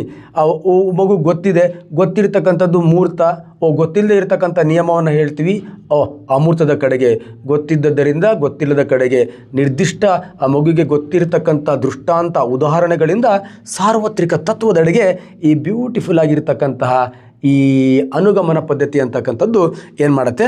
ವಿದ್ಯಾರ್ಥಿಗಳಿಗೆ ಕುತೂಹಲವನ್ನು ಕರಳಿಸುತ್ತೆ. ನಾನಂತೂ ನಮ್ಮ ಕ್ಲಾಸ್ ರೂಮಲ್ಲಿ ಅತಿ ಹೆಚ್ಚು ಯೂಸ್ ಮಾಡ್ತಕ್ಕಂಥ ಒಂದು ಬ್ಯೂಟಿಫುಲ್ ಆಗಿರ್ತಕ್ಕಂಥ ಟೀಚಿಂಗ್ ಟೆಕ್ನಿಕ್ಸ್ ಯಾವುದಪ್ಪ ಅಂತ ಕೇಳಿದ್ರೆ ದಟ್ ಇಸ್ ದ ಅನುಗಮನ ಪದ್ಧತಿ, ಇಂಡಕ್ಟಿವ್ ಮೆಥಡ್. ನಿಮಗೊಂದು ಕ್ವಶನ್ ಇದೆ, ಈಗ ಯಾರು ಪಾಠ ಮುಗಿಸ್ತೀರಾ? ಬೆಳಗ್ಗೆ 9 ಗಂಟೆ ಹೋಗ್ತೀನಿ, ದಿವಸನೂ ಕ್ಲಿಯರ್, 1 ಅವರ್ ಮುಂಚೆ ಹೋಗ್ತೀನಿ, ಏನು ಮಾಡೋಕ್ಕಾಗಲ್ಲ. ನಾನು ವಿದ್ಯಾರ್ಥಿಗಳ ಹೃದಯದಲ್ಲಿ ಒಬ್ಬ ಉತ್ತಮ ಶಿಕ್ಷಕ ಆಗಬೇಕಲ್ವಾ? ಉತ್ತಮ ಶಿಕ್ಷಕ ಆಗಬೇಕಂದ್ರೆ ಅತಿ ಹೆಚ್ಚಿನ ಪ್ರಮಾಣದಲ್ಲಿ ನಾನು ಇದನ್ನು ಬೆಳೆಸ್ಕೊತಾ ಹೋಗ್ತೀನಿ. ನಮ್ಮ ವಿದ್ಯಾರ್ಥಿ ತುಂಬ ಕ್ಯೂರಾಸಿಟಿ, ಇಂಟ್ರೆಸ್ಟ್ ಆಗಿ ಇರ್ತಾರೆ, ಖುಷಿಯಾಗಿರ್ತಾರೆ. ಸೊ ಆ ಖುಷಿಯಲ್ಲಿ ನನಗೂ ಖುಷಿ ಇರುತ್ತೆ. ಹಾಗಾಗಿ ಶಿಕ್ಷಕ ವೃತ್ತಿಯನ್ನು ಆರಾಮ್ ಎಂಜಾಯ್ ಮಾಡ್ತೀನಿ ನಾನು. ನೋಡೋಣ ಮುಂದೆ. ಓಕೆ, ಉದಾಹರಣೆ ನೋಡಿ, ಇಲ್ಲಿ ನಿಮಗೆ ಎಕ್ಸಾಮಲ್ಲಿ ಹೇಗೆ ಬರಬಹುದು ಅಂತ ಕ್ಲಿಯರ್. ಕಬ್ಬಿಣದ ಸಲಾಕೆಯನ್ನು ಕಾಸಿದಾಗ ಅದರ ಗಾತ್ರ ಹೆಚ್ಚಳ ಆಗತ್ತೆ. ನೋಡಿ, ಕುಲ್ಮೆಯಲ್ಲಿ ಕಬ್ಬಿಣನ ಕಾಸಿದಾಗ ಅದು ಹಿಗ್ತದೆ. ನೋಡಿ, ಬೇಸಿಗೆಯಲ್ಲಿ ತುಂಬ ಬಿಸಿಲಿರುತ್ತೆ, ಅಲ್ಲಿ ಉಷ್ಣ ಇರುತ್ತೆ, ಅದು ಕಾದು ತಂತಿಗಳೆಲ್ಲ ಹಿಗ್ಗಿ ಜೋತು ಬಿದ್ದಿರ್ತವೆ. ಸಾಮಾನ್ಯವಾಗಿ ರೈಲ್ವೆ ಕಂಬಿಗಳಿದಾವಲ್ವ, ಅವು ಬಿಸಿಲಲ್ಲಿ ಹಿಗ್ಗಿ ಅವೆಲ್ಲ ಬೆಂಡ್ ಬರಬಾರ್ದು ಅಂತ ಕಂಬಿಗಳ ಮಧ್ಯೆ ಖಾಲಿ ಜಾಗ ಬಿಟ್ಟಿರ್ತಾರೆ. ಇವೆಲ್ಲ ಉದಾಹರಣೆಗಳನ್ನು ಕೊಟ್ಟುಬಿಡೋದು. ಅದರಿಂದ ಗೊತ್ತಾಗುತ್ತೆ ಆ ಹುಡುಗನಿಗೆ, ಲೋಹಗಳನ್ನು ಕಾಸಿದಾಗ ಅವು ಹಿಗ್ಗುತ್ತದೆ, ಲೋಹದಂಥ ಘನ ವಸ್ತುಗಳಿಗೆ ಶಾಖ ಕೊಟ್ಟಾಗ ಅದು ಹಿಗ್ಗುತ್ತದೆ. ನೋಡಿ, ಅವನು ಸರಳತೆಯಿಂದ ಅಂದರೆ ಎಲ್ಲಿಗೆ ಬರ್ತಾನೆ? ಸಾರ್ವತ್ರೀಕರಣಕ್ಕೆ ಬರ್ತಾನೆ. ಅವನು ಮೂರ್ತಗಳ ಪರಿಕಲ್ಪನೆಗಳಿಂದ ಅಮೂರ್ತವಾಗಿರ್ತಕ್ಕಂಥ ಪರಿಕಲ್ಪನೆಯನ್ನು ಬ್ಯೂಟಿಫುಲ್ ಮೂರ್ತ ಪರಿಕಲ್ಪನೆಗೆ ಕನ್ವರ್ಟ್ ಮಾಡ್ಕೊಳ್ತಾನೆ. ಅವನಿಗೆ ಲೈಫ್ ಟೈಮ್ ಗೊತ್ತಿರತ್ತೆ, ಲೋಹದಂಥ ಘನ ವಸ್ತುಗಳಿಗೆ ಉಷ್ಣವನ್ನು ಕೊಟ್ಟಾಗ ಅವು ಹಿಗ್ಗುತ್ತೆ ಅಂದಮೇಲೆ ಅವುಗಳನ್ನು ಹೇಗೆ ಬಳಸ್ಕೊಳ್ಬೋದು ಅಂತಕ್ಕಂಥ ಜನರಲೈಸೇಷನ್ಗೆ ಆ ಮಗು ಏನಾಗ್ಬಿಡತ್ತೆ? ಬಂದ್ಬಿಡತ್ತೆ. ನೆಕ್ಸ್ಟ್ ಭೂಮಿಯ ಗುರುತ್ವಾಕರ್ಷಣ ಶಕ್ತಿ. ಒಂದು ಚೆಂಬನ್ನು ಮೇಲಕ್ಕೆ ಎಸೆದಾಗ ಕೆಳಕ್ಕೆ ಬೀಳುತ್ತದೆ, ಒಂದು ಪೆನ್ನನ್ನು ಮೇಲಕ್ಕೆ ಎಸೆದಾಗ ಕೆಳಕ್ಕೆ ಬೀಳುತ್ತದೆ. ಮೇಲಕ್ಕೆ ಹೋಗ್ತಾ ಇರೋ ವಿಮಾನ ಏನಾದರೂ ಪ್ರಾಬ್ಲಮ್ ಆದರೆ, ಶಕ್ತಿಯನ್ನು ಕಳ್ಕೊಂಡ್ರೆ ಮತ್ತೆ ಕೆಳಕ್ಕೆ ಬೀಳುತ್ತದೆ. ನಿನ್ನ ಹುಡುಗಿಯನ್ನು ಎತ್ತಿ ಮೇಲಕ್ಕೆ ಎಸೆದರೆ ಅವಳು ಕೆಳಕ್ಕೆ ಎಲ್ಲವೂ ಏಕೆ ಕೆಳಕ್ಕೆ ಬೀಳುತ್ತದೆ? ಸಿಂಪಲ್. ಕೆಳಕ್ಕೆ ಮೀನ್ಸ್ ಭೂಮಿ ವಸ್ತುಗಳನ್ನು ತನ್ನ ಕಡೆ ಆಕರ್ಷಣೆ ಮಾಡ್ಕೊಳ್ತಕ್ಕಂಥ ಶಕ್ತಿ ಇದೆ. ಆ ಶಕ್ತಿಯನ್ನೇ ನಾವೇನಂತ ಕರಿತೀವಿ? Gravitational energy force. ಭೂಮಿಯ ಗುರುತ್ವಾಕರ್ಷಣ ಶಕ್ತಿ ಇರೋದ್ರಿಂದ ಮೇಲಕ್ಕೆ ಎಸೆದ ವಸ್ತು ಮತ್ತೆ ಕೆಳಕ್ಕೆ ಬಂದು ಬೀಳುತ್ತದೆ ಅಂತಕ್ಕಂತಹ ಸಾರ್ವತ್ರೀಕರಣಕ್ಕೆ ಬರ್ತಾನೆ ಸ್ನೇಹಿತರೆ. ಆ ವಸ್ತುವನ್ನು ಮೇಲಕ್ಕೆ ಎಸೆದಾಗ ಕೆಳಕ್ಕೆ ಬೀಳುತ್ತೆ ಅಂತ ಅವನಿಗೆ ಗೊತ್ತಿದೆ, ಬಟ್ ನಾವು ಅದನ್ನು ಜನರಲೈಸೇಷನ್ ಮಾಡಬೇಕು. So this is the one of the very very important. ಈಸಿಯಾಗಿ ನಿಮಗೆ ಅರ್ಥ ಆಗಿದೆ, ಬಟ್ ಆದರೂ ಇನ್ನೊಂದು ಸತಿ ಅರ್ಥ ಮಾಡಿಸಿದ್ದೀನಿ. ಬಟ್ ಇದರದ್ದು ಮೆರಿಟ್ಸ್ ಆ್ಯಂಡ್ ಡಿಮೆರಿಟ್ಸ್ ಆಲ್ರೆಡಿ ಹೇಳಿದ್ದೀನಿ ನಾನು. ಇದರ ದೊಡ್ಡ ಡಿಮೆರಿಟ್ಸ್ ಏನಪ್ಪ ಅಂದರೆ, ನಮ್ಮ ಅನುಗಮನ ಪದ್ಧತಿ ಏನಿದೆ ಅದರ ದೊಡ್ಡ ಡಿಮೆರಿಟ್ಸ್, ನಾನು ತುಂಬ ಈಗಲೂ ಕಷ್ಟಪಡ್ತಾ ಇರ್ತಕ್ಕಂಥ ಡಿಮೆರಿಟ್ಸ್ ಯಾವುದಪ್ಪ ಅಂದರೆ, ಟೈಮ್ ಭಾರಿ ಬೇಕು. ಇದರ ಡಿಮೆರಿಟ್ ಟೈಮ್ ಭಾರಿ ಬೇಕು. ನೆಕ್ಸ್ಟ್ ಅಷ್ಟು ಸುಲಭ ಅಲ್ಲ, ಎಕ್ಸ್ಟ್ರಾ ಪೀರಿಯಡ್ ತೊಗೊಳ್ಳೋ ಮಾನಸಿಕ ಸ್ಥಿತಿ ಇರಲೇಬೇಕು. ನೀನು ಹೆಂಡತಿ ಹತ್ರ ಬಯಸ್ಕೊಳ್ಳೇಬೇಕು. ಸಂಜೆ 5 ಗಂಟೆ 6 ಗಂಟೆ ಭಾನುವಾರ ಗಿನವಾರ ಕ್ಲಾಸ್ ತೊಗೊಳ್ಬೇಕು. ಬಟ್ ಇದರ ಡಿಮೆರಿಟ್ಸ್. ಮೆರಿಟ್ಸ್ ಅಂತೂ ಬ್ಯೂಟಿಫುಲ್ ಆಗಿದೆ. ಮಕ್ಕಳಲ್ಲಿ ದಟ್ ಈಸ್ ಸೈಂಟಿಫಿಕ್ ಆಟಿಟ್ಯೂಡ್ಸನ್ನು ಸ್ಟ್ರಾಂಗ್ ಆಗಿ ಬೈಂಡ್ ಮಾಡುತ್ತೆ.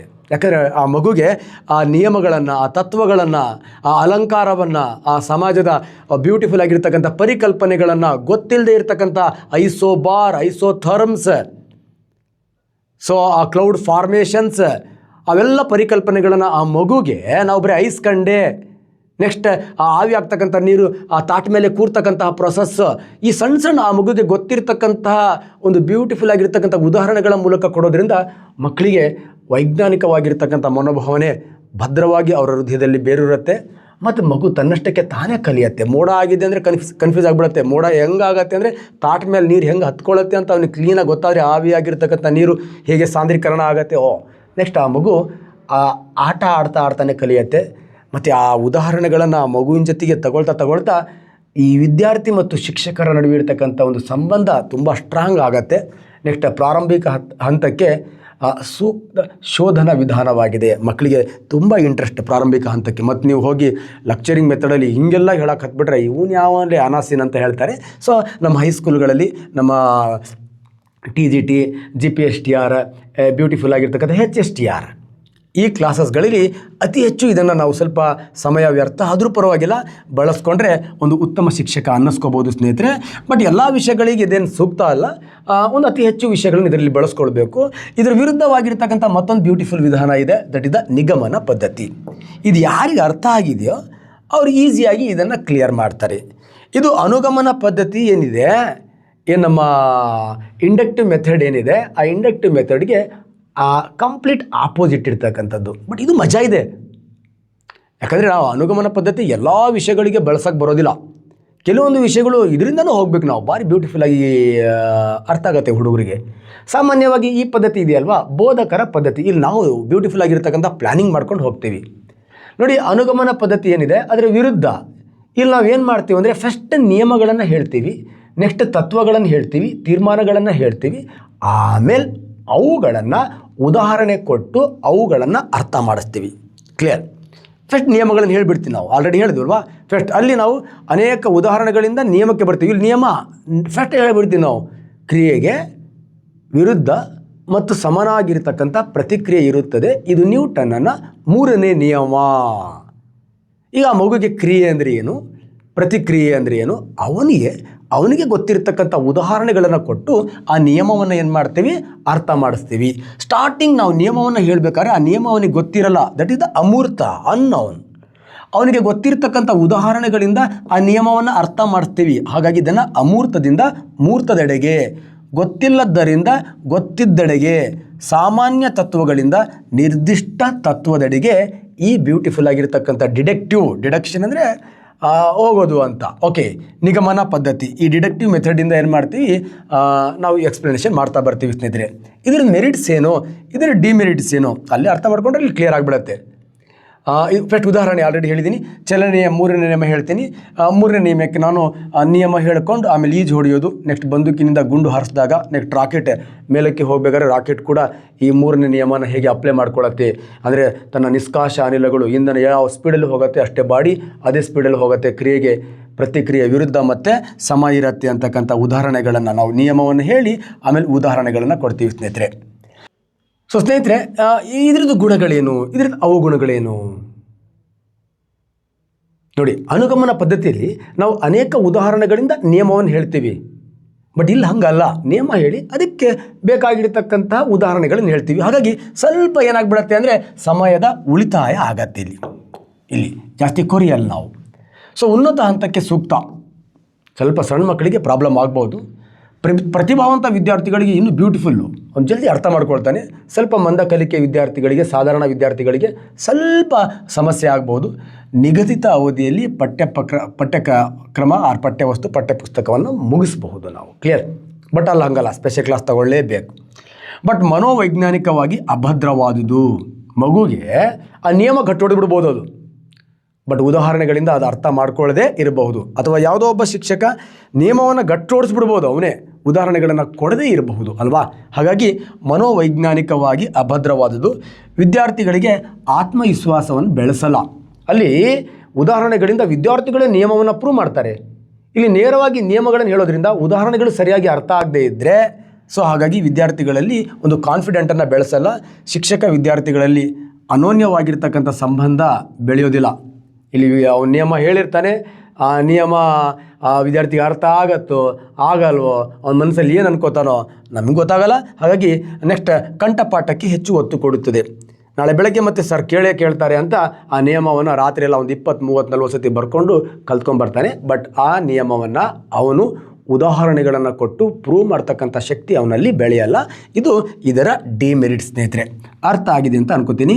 ಹಾಗಾಗಿ ಸ್ವಲ್ಪ ನೀವು ಇದನ್ನು ಎಲ್ಲಿ ಬಳಸಬೇಕು, ಅದನ್ನು ಎಲ್ಲಿ ಬಳಸಬೇಕು ಅಂತಕ್ಕಂಥದ್ದನ್ನು ನಿಮ್ಮ ಮನಸ್ಸಲ್ಲಿ ನೀವು ಅಂದ್ಕೊಂಡು ಕ್ಲಾಸ್ ರೂಮಿಗೆ ಆ ಪಠ್ಯ ವಸ್ತುವಿಗೆ ಸಂಬಂಧಪಟ್ಟಂತೆ ಎಂಟ್ರಿ ಆಗಿದ್ದೇ ಆದರೆ ತರಗತಿಯಲ್ಲಿ ಉತ್ತಮ ಶಿಕ್ಷಕ ಆಗ್ತೀರಾ ಸ್ನೇಹಿತರೆ. ನೆಕ್ಸ್ಟ್, ಮಾರ್ಗದರ್ಶಿತ ಸಂಶೋಧನಾ ಪದ್ಧತಿ ಅಂತ ನೋಡಿ.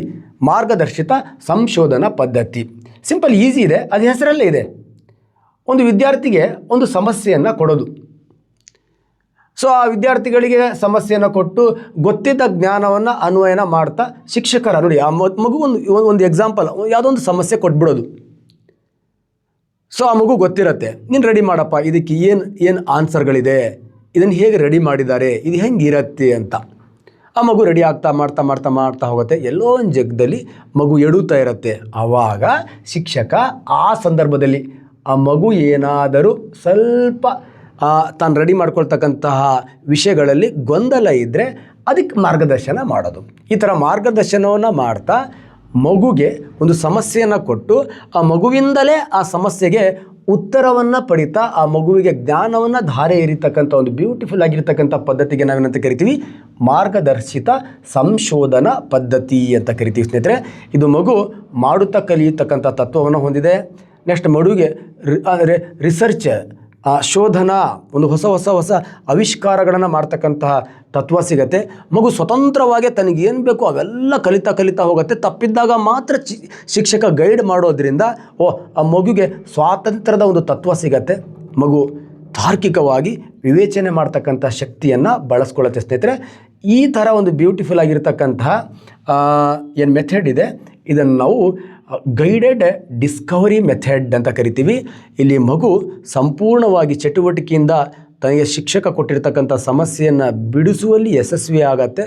ಆದರೆ ಆ ಮಗುವಿನ ಯೋಚನೆಯ ದಿಕ್ಕು ಸ್ವಲ್ಪ ಬದಲಾದಾಗ ಅದನ್ನು ಸರಿ ಮಾಡ್ತಕ್ಕಂಥ, ಅದನ್ನು ಗೈಡ್ ಮಾಡ್ತಕ್ಕಂಥ, ಅದಕ್ಕೆ ಮಾರ್ಗದರ್ಶನ ಮಾಡ್ತಕ್ಕಂಥ ಫೆಸಿಲೇಟರ್ ಥರ ಒಂದು ಬ್ಯೂಟಿಫುಲ್ ಕೆಲಸವನ್ನು ಯಾರು ಮಾಡಬೇಕಾಗತ್ತೆ, ಶಿಕ್ಷಕ ಮಾಡಬೇಕಾಗತ್ತೆ. ಹಾಗಾಗಿ ಇದು ಮಗು ಕೇಂದ್ರಿತವಾಗಿರ್ತಕ್ಕಂಥ ಒಂದು ಬ್ಯೂಟಿಫುಲ್ ಆಗಿರ್ತಕ್ಕಂಥ ಬೋಧನಾ ವಿಧಾನ ಆಗಿದೆ ಸ್ನೇಹಿತರೆ.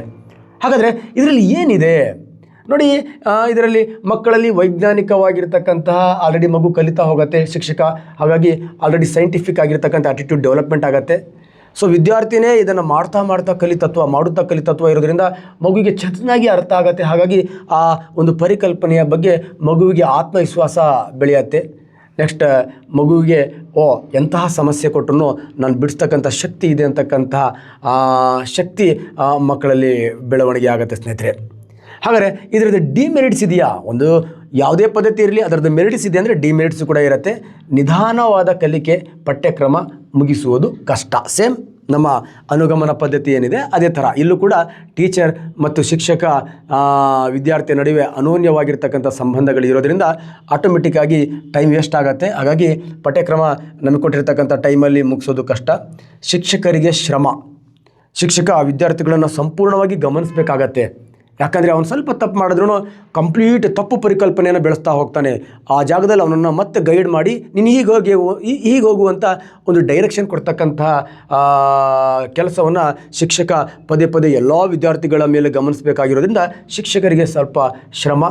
ಮತ್ತು ಆ ಮಗುವಿಗೆ ಬೇಕಾಗಿರ್ತಕ್ಕಂಥ ಜ್ಞಾನವನ್ನು ಪಡ್ಕೊಳ್ಳಿಕ್ಕೆ ಏನು ಆ ಗ್ರಂಥಾಲಯ ಮತ್ತು ಪ್ರಯೋಗಾಲಯಗಳ ಕೊರತೆ. ಸೊ ಈ ಒಂದು ಬ್ಯೂಟಿಫುಲ್ ಆಗಿರ್ತಕ್ಕಂಥ ವಿಧಾನದ ಡಿಮೆರಿಟ್ ಸ್ನೇಹಿತರೆ, ಒಂದು ಒಳ್ಳೆಯ ವಿಧಾನ. ನಮ್ಮ ಭಾರತದಲ್ಲಿ ಈ ಗ್ರಂಥಾಲಯ, ಪ್ರಯೋಗಾಲಯ ಇವೆಲ್ಲವೂ ರೆಡಿ ಆಗಲಿ. ಶಿಕ್ಷಕರಿಗೆ ಶ್ರಮ ಆದರೂ ಕೂಡ ಈ ಒಂದು ಬ್ಯೂಟಿಫುಲ್ ಆಗಿರ್ತಕ್ಕಂಥ ಪದ್ಧತಿ ಬಳಕೆಗೆ ಬರಲಿ. ದೊಡ್ಡ ವಿಜ್ಞಾನದ ಆವಿಷ್ಕಾರಗಳಾಗಲಿ, ಜಗತ್ತಿನ ದೊಡ್ಡಣ್ಣ ಭಾರತದ ಆಗಲಿ.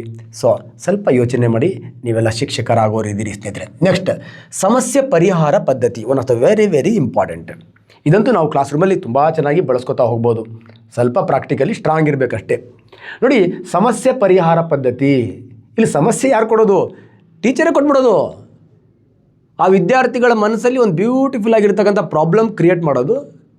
ಆ ಪ್ರಾಬ್ಲಮ್ ಕ್ರಿಯೇಟ್ ಮಾಡಿ ಅದೇ ಪ್ರಾಬ್ಲಮ್ಮಿಂದ ಅವನಿಗೊಂದು ಬ್ಯೂಟಿಫುಲ್ ಆಗಿರ್ತಕ್ಕಂಥ ನಾಲೆಡ್ಜನ್ನು ಕೊಡ್ತಕ್ಕಂಥ ಪದ್ಧತಿಗೆ ನಾವೇನಂತ ಕರಿತೀವಿ, ಪ್ರಾಬ್ಲಮ್ ಸಾಲ್ವಿಂಗ್ ಮೆಥಡ್, ಸಮಸ್ಯೆ ಪರಿಹಾರ ಪದ್ಧತಿ. ವೈಜ್ಞಾನಿಕ ಪದ್ಧತಿಯನ್ನು ಅನುಸರಿಸಿ ಒಂದು ಸಮಸ್ಯೆಗೆ ತಾರ್ಕಿಕವಾಗಿ ವಿವೇಚಿಸಿ ಪರಿಹಾರವನ್ನು ಕಂಡು ಹಿಡಿತಕ್ಕಂಥ ಪದ್ಧತಿ ಆಗಿದೆ. ಸರ್, ವಿದ್ಯಾರ್ಥಿಗಳಿಗೆ ಅದು ಹೆಂಗೆ ಸಮಸ್ಯೆಗೆ ದೂಡೋದು? ಸಿಂಪಲ್. ಈಗ ಕ್ಲಾಸ್ ರೂಮಿಗೆ ಹೋಗೋದು ನಾವು. ಕ್ಲಾಸ್ ರೂಮಿಗೆ ಹೋಗೋದು, ಒಂದು ಲೋಹದ ಗುಂಡು ಇರುತ್ತೆ, ಗುಂಡು ಅದನ್ನೇನು ಮಾಡೋದು, ತಳ್ಳಿಬಿಡೋದು. ಅದು ಉಳ್ಕೋತ ಹೋಗುತ್ತೆ, ಉಳ್ಕೊತ ಹೋಗ್ತಾ ಇರತ್ತೆ. ಪ್ರಾರಂಭದಲ್ಲಿ ವೇಗವಾಗಿ ಉಳ್ತಾ ಉಳ್ತಾ ಉಳ್ತಾ ಉಳ್ತಾ ಹೋಗಿ ಅಲ್ಲೆಲ್ಲೋ ಜಾಗದಲ್ಲಿ ನಿಂತ್ಕೊಂಡ್ಬಿಡತ್ತೆ. ವಿದ್ಯಾರ್ಥಿಗಳಿಗೆ ಸಮಸ್ಯೆ ಕೊಡೋದು ಬ್ಯೂಟಿಫುಲ್, ಕ್ಲಿಯರ್. ಸಮಸ್ಯೆ ಕೊಟ್ವಿ, ಅಯ್ಯೋ ನಾನು ಇಲ್ಲಿಂದ ಉಳಿಸಿದೆ, ಅದು ಹೋಗ್ತಾ ಹೋಗ್ತಾ ನಿಧಾನವಾಗಿ ಅಲ್ಲಿ ಯಾಕೆ ನಿಂತ್ಕೋತು, ಅದು ಉಳ್ತಾನೆ ಇರಬೇಕಾಗಿತ್ತಲ್ಲ, ಸಮಸ್ಯೆ ಕೊಡೋದು. ಅವಾಗ ಮಕ್ಕಳು ಅವ್ರ ಅನೇಕ ಪರಿಕಲ್ಪನೆಗಳು ಹೇಳ್ತಾನೆ, ಸಾರ್ ಇಲ್ಲಿ ದಿನ್ನೆ ಇತ್ತು, ಸಾರ್ ಇಲ್ಲಿ ರಫ್ ಸರ್ಫೇಸ್ ಇತ್ತು, ಸಾರ್ ಇಲ್ಲಿ ಗುಂಡಿ ಇತ್ತು, ಸಾರ್ ಅದು ಸುಮ್ಮನೆ ನಿಂತ್ಕೊಂಡ್ಬಿಡ್ತು, ಸಾರ್ ಇದು ವಜೆ ಇತ್ತು, ಇವೆಲ್ಲ ಹೇಳ್ತಾರೆ. ಅವಾಗ ನೋಡಿ, ನಾನು ಈ ಗುಂಡನ್ನು ತಳೆದಾಗ ಇದು ಚಲಿಸ್ತು. ಈ ಬಡ್ಡಿ ಮಗ ಗುಂಡು ಚಲಿಸ್ತಾ ಇದೆಯಲ್ವಾ, ಆ ಚಲನೆಗೆ ವಿರುದ್ಧವಾಗಿರ್ತಕ್ಕಂಥ ಮತ್ತೊಂದು ಶಕ್ತಿ ಇದೆ, ಆ ಶಕ್ತಿಯೇ ಘರ್ಷಣೆ. ಒಂದು ವಸ್ತುವಿನ ಚಲನೆಗೆ ವಿರುದ್ಧವಾಗಿರ್ತಕ್ಕಂಥ ಒಂದು ಶಕ್ತಿ ಕ್ರಿಯೇಟ್ ಆಗತ್ತೆ, ಆ ಶಕ್ತಿಗೆ ನಾವೇನಂತ ಕರಿತೀವಿ, ಘರ್ಷಣೆ ಅಂತ ಹೇಳಿ. ಆ ಘರ್ಷಣೆಯ ಪರಿಕಲ್ಪನೆಯ ಬಗ್ಗೆ ಆ ವಿದ್ಯಾರ್ಥಿಗಳಿಗೆ ಒಂದು ಸಮಸ್ಯೆ, ಒಂದು ಗುಂಡನ್ನು ಉರುಳಿಸಿ ಸಮಸ್ಯೆಯನ್ನು ಕೊಟ್ಟು ಘರ್ಷಣೆ ಅಂತಕ್ಕಂಥ ಪರಿಕಲ್ಪನೆಯನ್ನು ಆ ವಿದ್ಯಾರ್ಥಿಗಳಿಗೆ ಸಾರ್ವತ್ರೀಕರಣ ಮಾಡೋದು. ಅವನು ನಿಜ ಜೀವನದಲ್ಲಿ ಘರ್ಷಣೆ ಎಲ್ಲೆಲ್ಲಿದೆ, ಒಂದು ವಿಮಾನ ಹೋಗಬೇಕಾದ್ರೆ ಗಾಳಿಯ ಘರ್ಷಣೆ ಇದೆ, ನಾನು ಓಡಬೇಕಾದ್ರೆ ರೋಡು ಮತ್ತು ನನ್ನ ಪಾದದ ನಡುವೆ ಘರ್ಷಣೆ ಇದೆ, ಮರಳಲ್ಲಿ ಯಾಕೆ ನಾನು ಜಲ್ದಿ ಓಡೋಕ್ಕಾಗೋದಿಲ್ಲ, ಎಣ್ಣೆ ಹಚ್ಚಿದಾಗ ಯಾಕೆ ಜಾರಿ ಬೀಳ್ತೀವಿ, ಇವಕ್ಕೆಲ್ಲ ಕಾರಣ ಘರ್ಷಣೆನಾ? ಹಾಗಾದರೆ ಚಲನೆಗೆ ವಿರುದ್ಧವಾಗಿರ್ತಕ್ಕಂಥ ಒಂದು ಬಲಕ್ಕೆ ನಾವು ಘರ್ಷಣೆ ಅಂತ ಕರಿತೀವಿ ಅಂತಕ್ಕಂಥ ಪರಿಕಲ್ಪನೆಯನ್ನು ಸಮಸ್ಯೆ ಪರಿಹಾರ ಪದ್ಧತಿಯಿಂದ ಆ ವಿದ್ಯಾರ್ಥಿ ಈಸಿಯಾಗಿ ಅರ್ಥ ಮಾಡ್ಕೊಳ್ತಾನೆ. ಅವನು ತನ್ನ ದಿನನಿತ್ಯದ ಜೀವನದಲ್ಲಿ ಇದನ್ನು ಬಳಸ್ಕೋತಾ ಹೋಗ್ತಾನೆ ಸ್ನೇಹಿತರೆ. ಹಾಗಾದರೆ ಇದರದ ಗುಣಗಳೇನು? ವಿದ್ಯಾರ್ಥಿಗಳು ಸಮಸ್ಯೆಯನ್ನು ಗುರುತಿಸ್ತಾರೆ, ಯಾಕಂದರೆ ಅಲ್ಲಿ ಸಮಸ್ಯೆ ಕ್ರಿಯೇಟ್ ಮಾಡ್ತೀವಿ. ನೆಕ್ಸ್ಟ್ ಅದನ್ನು ಯೋಚನೆ ಮಾಡ್ತಾರೆ, ಯಾಕೆ ಆ ಗುಂಡಲ್ಲಿ ನಿಂತ್ಕೊಳ್ತು. ನೆಕ್ಸ್ಟ್ ಅದಕ್ಕೆ ಅರ್ಥ ಗೊತ್ತಾದ ತಕ್ಷಣವೇ ಅವರಲ್ಲಿ ಸೈಂಟಿಫಿಕ್ ಇದಕ್ಕೂ ಕೂಡ ವಿಜ್ಞಾನನೇ ಕಾರಣ ಇದೆಯಾ, ವೈಜ್ಞಾನಿಕ ಮನೋಭಾವನೆ ಬೆಳೆಯುತ್ತೆ. ಬಟ್ ಆದರೆ ಅಂಥ ಉದಾಹರಣೆಗಳನ್ನು ಕ್ಲಾಸ್ ರೂಮಲ್ಲಿ ಕ್ರಿಯೇಟ್ ಮಾಡಲಿಕ್ಕೆ ನೈಪುಣ್ಯತೆ ಹೊಂದಿರತಕ್ಕಂಥ ಶಿಕ್ಷಕರ ಕೊರತೆ. ಸೀದಾ ಹೋಗಿ ಘರ್ಷಣೆ ಅಂದರೆ ಏನು ಅಂತ ಡೆಫಿನೇಷನ್ ಬರೆಸ್ಬಿಡೋದು, ಘರ್ಷಣೆ ಹಾಗೆ ಹೀಗೆ ಹೀಗೆ ಅಂತ, ಉರುಳು ಘರ್ಷಣೆ, ಜಾರು ಘರ್ಷಣೆ. ಅವ್ನು ನೀನು ಉರುಳಕ್ಕೂ ಇರಲ್ಲ, ಹುಡುಗರು ಜಾರಕ್ಕೂ ಇರಲ್ಲ. ಫಸ್ಟ್ ಅವನಿಗೆ ಘರ್ಷಣೆ ಅನ್ನೋದನ್ನು ಪರಿಕಲ್ಪನೆಯನ್ನು ಕೊಡಬೇಕಲ್ವಾ. ಫಸ್ಟ್ ಅವನಿಗೊಂದು ಸಮಸ್ಯೆಯನ್ನು ಕೊಡಬೇಕು, ಆ ಸಮಸ್ಯೆಯಿಂದ ಅದರ ಉತ್ತರವನ್ನು ಅವ್ನು ಕಂಡುಹಿಡ್ಕೋಬೇಕು. ಉತ್ತರ ಕಂಡುಹಿಡ್ಕೊಂಡ್ಮೇಲೆ ನೀನು ಏನಾದರೂ ಹೇಳು, ಅದನ್ನು ಅವನು ಅರ್ಥ ಮಾಡ್ಕೊಳ್ತಾನೆ. ಅಷ್ಟು ಅರ್ಥ ಮಾಡ್ತಕ್ಕಂಥ ನೈಪುಣ್ಯತೆ ಹೊಂದಿರತಕ್ಕಂಥ ಶಿಕ್ಷಕರ ಕೊರತೆ ಪ್ರಾಥಮಿಕ ಹಂತಕ್ಕೆ ಸೂಕ್ತವಲ್ಲ. ಸ್ವಲ್ಪ ವಿದ್ಯಾರ್ಥಿಗಳಿಗೆ ಪ್ರೌಢತೆ ಇರಬೇಕು. ಯಾಕಂದರೆ ನಾವು ಕೊಟ್ಟಿರ್ತಕ್ಕಂಥ ಉದಾಹರಣೆಗಳು ಸಮಸ್ಯೆಯನ್ನು ಗ್ರಹಿಸಿಕೊಂಡು ಅದಕ್ಕೆ ತಾರ್ಕಿಕವಾಗಿ ಯೋಚನೆ ಮಾಡ್ತಕ್ಕಂಥ ಮಾನಸಿಕ ಸ್ಥಿತಿ ಇರಬೇಕು. ಹಾಗಾಗಿ ಇದು ಪ್ರಾಥಮಿಕ ಹಂತಕ್ಕೆ ಸೂಕ್ತವಲ್ಲ. Next one of the beautiful ಆಗಿರ್ತಕ್ಕಂಥ ಮೆಥಡ್ ಪ್ರಾಜೆಕ್ಟ್ ಮೆಥಡ್, ಯೋಜನಾ ಪದ್ಧತಿ ಅಂತ ಕರಿತೀವಿ. ಏನಿದು ಯೋಜನಾ ಪದ್ಧತಿ? ಸೊ ನೋಡಿ, ನಮ್ಮ ಜೀವನನೇ ಒಂಥರ ಪ್ರಾಜೆಕ್ಟ್ ಇದ್ದಂಗೆ. ಓಕೆ, ಒಂದು ಪ್ರಾಜೆಕ್ಟ್ ಅಂದರೆ ಸರ್ ಹೆಂಗೆ ಸರ್, ಈಗ ನಾಳೆ ಪ್ರಾಜೆಕ್ಟ್, ನಾಳೆ ಏನೇನು ಕ್ಲಾಸ್ ಮಾಡಬೇಕು, ನಾನು ಏನೇನು ಬೋಧಿಸಬೇಕು, ನಾನು ಹೇಗೆ ರೆಡಿ ಆಗಬೇಕು ಅಂತ ಅದಕ್ಕೆ ಸಂಬಂಧಪಟ್ಟಂತೆ ನಾನು ಎಲ್ಲ ಸಲಕರಣೆಗಳನ್ನು ಸರಿ ಮಾಡಿಕೊಂಡು ಅದಕ್ಕೆ ರೆಡಿಯಾಗಿ ಬರೋದು that is the project method. ಸಾಮಾನ್ಯವಾಗಿ ಪ್ರಾಜೆಕ್ಟ್ ಮೆಥಡ್ ಇದೇನಿದೆ, ಚೈಲ್ಡ್ ಸೆಂಟರ್ಡ್, ಮಗು ಕೇಂದ್ರಿತ ಪದ್ಧತಿಯಾಗಿದೆ ಇದು. ಇದನ್ನು ಈ ಪದ್ಧತಿಯನ್ನು ಬ್ಯೂಟಿಫುಲ್ಲಾಗಿ ಬಳಕೆಗೆ ತಂದವನು ಜಾನ್ ಡಿ.ವಿ, ಶಿಕ್ಷಣ ತಜ್ಞ ಜಾನ್ ಡಿ.ವಿ. ಮತ್ತು ಶೈಕ್ಷಣಿಕ ಸಿದ್ಧಾಂತಕ್ಕೆ ಇದೊಂದು ಮಾಡರ್ನ್ ಗಿಫ್ಟ್, ಆಧುನಿಕವಾಗಿರ್ತಕ್ಕಂಥ ಕೊಡುಗೆಯಾಗಿದೆ. ಸಿಂಪಲ್, ಜೀವನದಿಂದ ಕಲಿಕೆ ಇದರ ಮೂಲ ಉದ್ದೇಶವಾಗಿದೆ. ನಮ್ಮ ಜೀವನ ಚೆನ್ನಾಗಿ ಇರಬೇಕು ಅಂದರೆ ನಾವು ನಮ್ಮ ಜೀವನದಲ್ಲಿ ಯಾವ್ಯಾವ ಸಂದರ್ಭದಲ್ಲಿ ಏನೇನು ಮಾಡ್ಕೊಳ್ಬೇಕು ಅಂತಕ್ಕಂಥ ಯೋಜನೆ ಹಾಕ್ಕೊಳ್ತಕ್ಕಂಥ ಮಾನಸಿಕ ಸ್ಥಿತಿ ಇದ್ದರೆ ಮಾತ್ರ ನಮ್ಮ ಪ್ರಾಜೆಕ್ಟ್ ಮೆಥಡ್ನ ಒಂದು ಬ್ಯೂಟಿಫುಲ್ ಪರಿಕಲ್ಪನೆ ನಮ್ಮ ತಲೆಯಲ್ಲಿದ್ದರೆ ಮಾತ್ರ ನಮ್ಮ ಲೈಫ್ ಸೂಪರ್ ಆಗಿರುತ್ತೆ. ಹಾಗಾಗಿ ಜೀವನಕ್ಕೆ ತನ್ನ ಜೀವನ ಹೇಗಿರಬೇಕು, ಈಗ ಹೇಗೆ ಓದಬೇಕು, ನೆಕ್ಸ್ಟ್ ನಾನು ಡಿಗ್ರಿ ಹೇಗೆ ಮುಗಿಸ್ಬೇಕು, ಆಫ್ಟರ್ ಡಿಗ್ರಿ ಏನು ಮಾಡಬೇಕು, ದಟ್ ಇಸ್ ದ ಈ ಯೋಜನೆ ಮಾಡಿಕೊಂಡ್ರೆ ಜೀವನದಿಂದ ಕಲಿಕೆ ಇದರ ಮೂಲ ಉದ್ದೇಶ ಆಗುತ್ತೆ.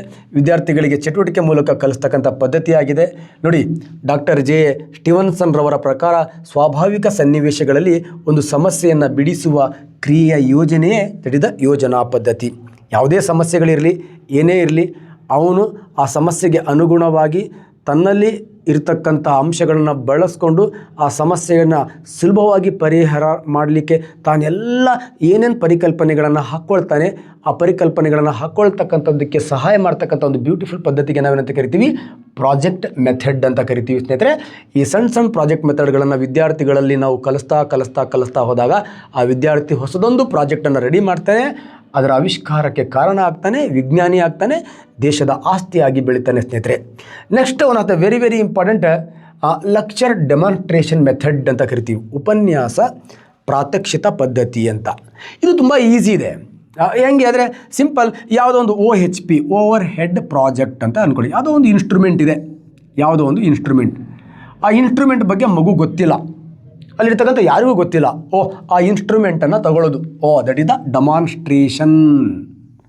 ತಗೊಂಡು ಅದರ ಬಗ್ಗೆ ಎಕ್ಸ್ಪ್ಲೇನ್ ಮಾಡ್ತಾ ಹೋಗೋದು, ಮಗುಗೆ ತೋರಿಸ್ತಾ, ದಿಸ್ ಈಸ್ ಎ ಕಂಪ್ಯೂಟರ್, ಇದಕ್ಕೆ ನಾವು CPU ಅಂತ ಕರಿತೀವಿ, ಇದು ಇಡೀ ಸಿಸ್ಟಮ್ನ ಹೃದಯ ಇದ್ದ ಹಾಗೆ, ಇದಕ್ಕೆ ಇನ್ಪುಟ್ ಬೇಕು, ಇನ್ಪುಟ್ ಇದೆ ಅಲ್ವಾ, ದಟ್ ಈಸ್ ಕೀಬೋರ್ಡ್.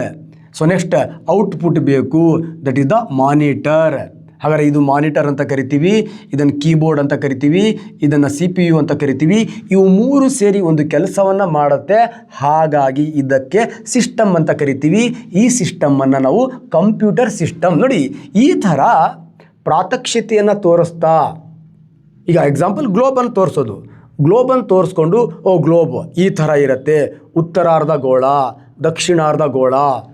ಸಾಮಾನ್ಯವಾಗಿ ಉತ್ತರಾರ್ಧ ಗೋಳದಲ್ಲಿ ನೆಲ ಜಾಸ್ತಿ ಇದೆಯಾ, ಜಲ ಜಾಸ್ತಿ ಇದೆಯಾ, ದಕ್ಷಿಣಾರ್ಧ ಗೋಳದಲ್ಲಿ ನೆಲ ಜಾಸ್ತಿ ಇದೆಯಾ, ಜಲ ಜಾಸ್ತಿ ಇದೆಯಾ, ಇದರಲ್ಲಿ ಪೂರ್ವಾರ್ಧ ಗೋಳ ಪಶ್ಚಿಮಾರ್ಧ ಗೋಳ ಅಂತ ಯಾಕೆ ಇಡಲಿಲ್ಲ? ಸೊ ಈ ಥರ ಎಲ್ಲ ಒಂದು ಪ್ರಾತ್ಯಕ್ಷಿತೆಯನ್ನು ತೋರಿಸ್ತಾ ಅಲ್ಲಿರ್ತಕ್ಕಂಥ ಪರಿಕಲ್ಪನೆಗಳನ್ನು ವಿದ್ಯಾರ್ಥಿಗಳಲ್ಲಿ ಬೆಳೆಸ್ತಾ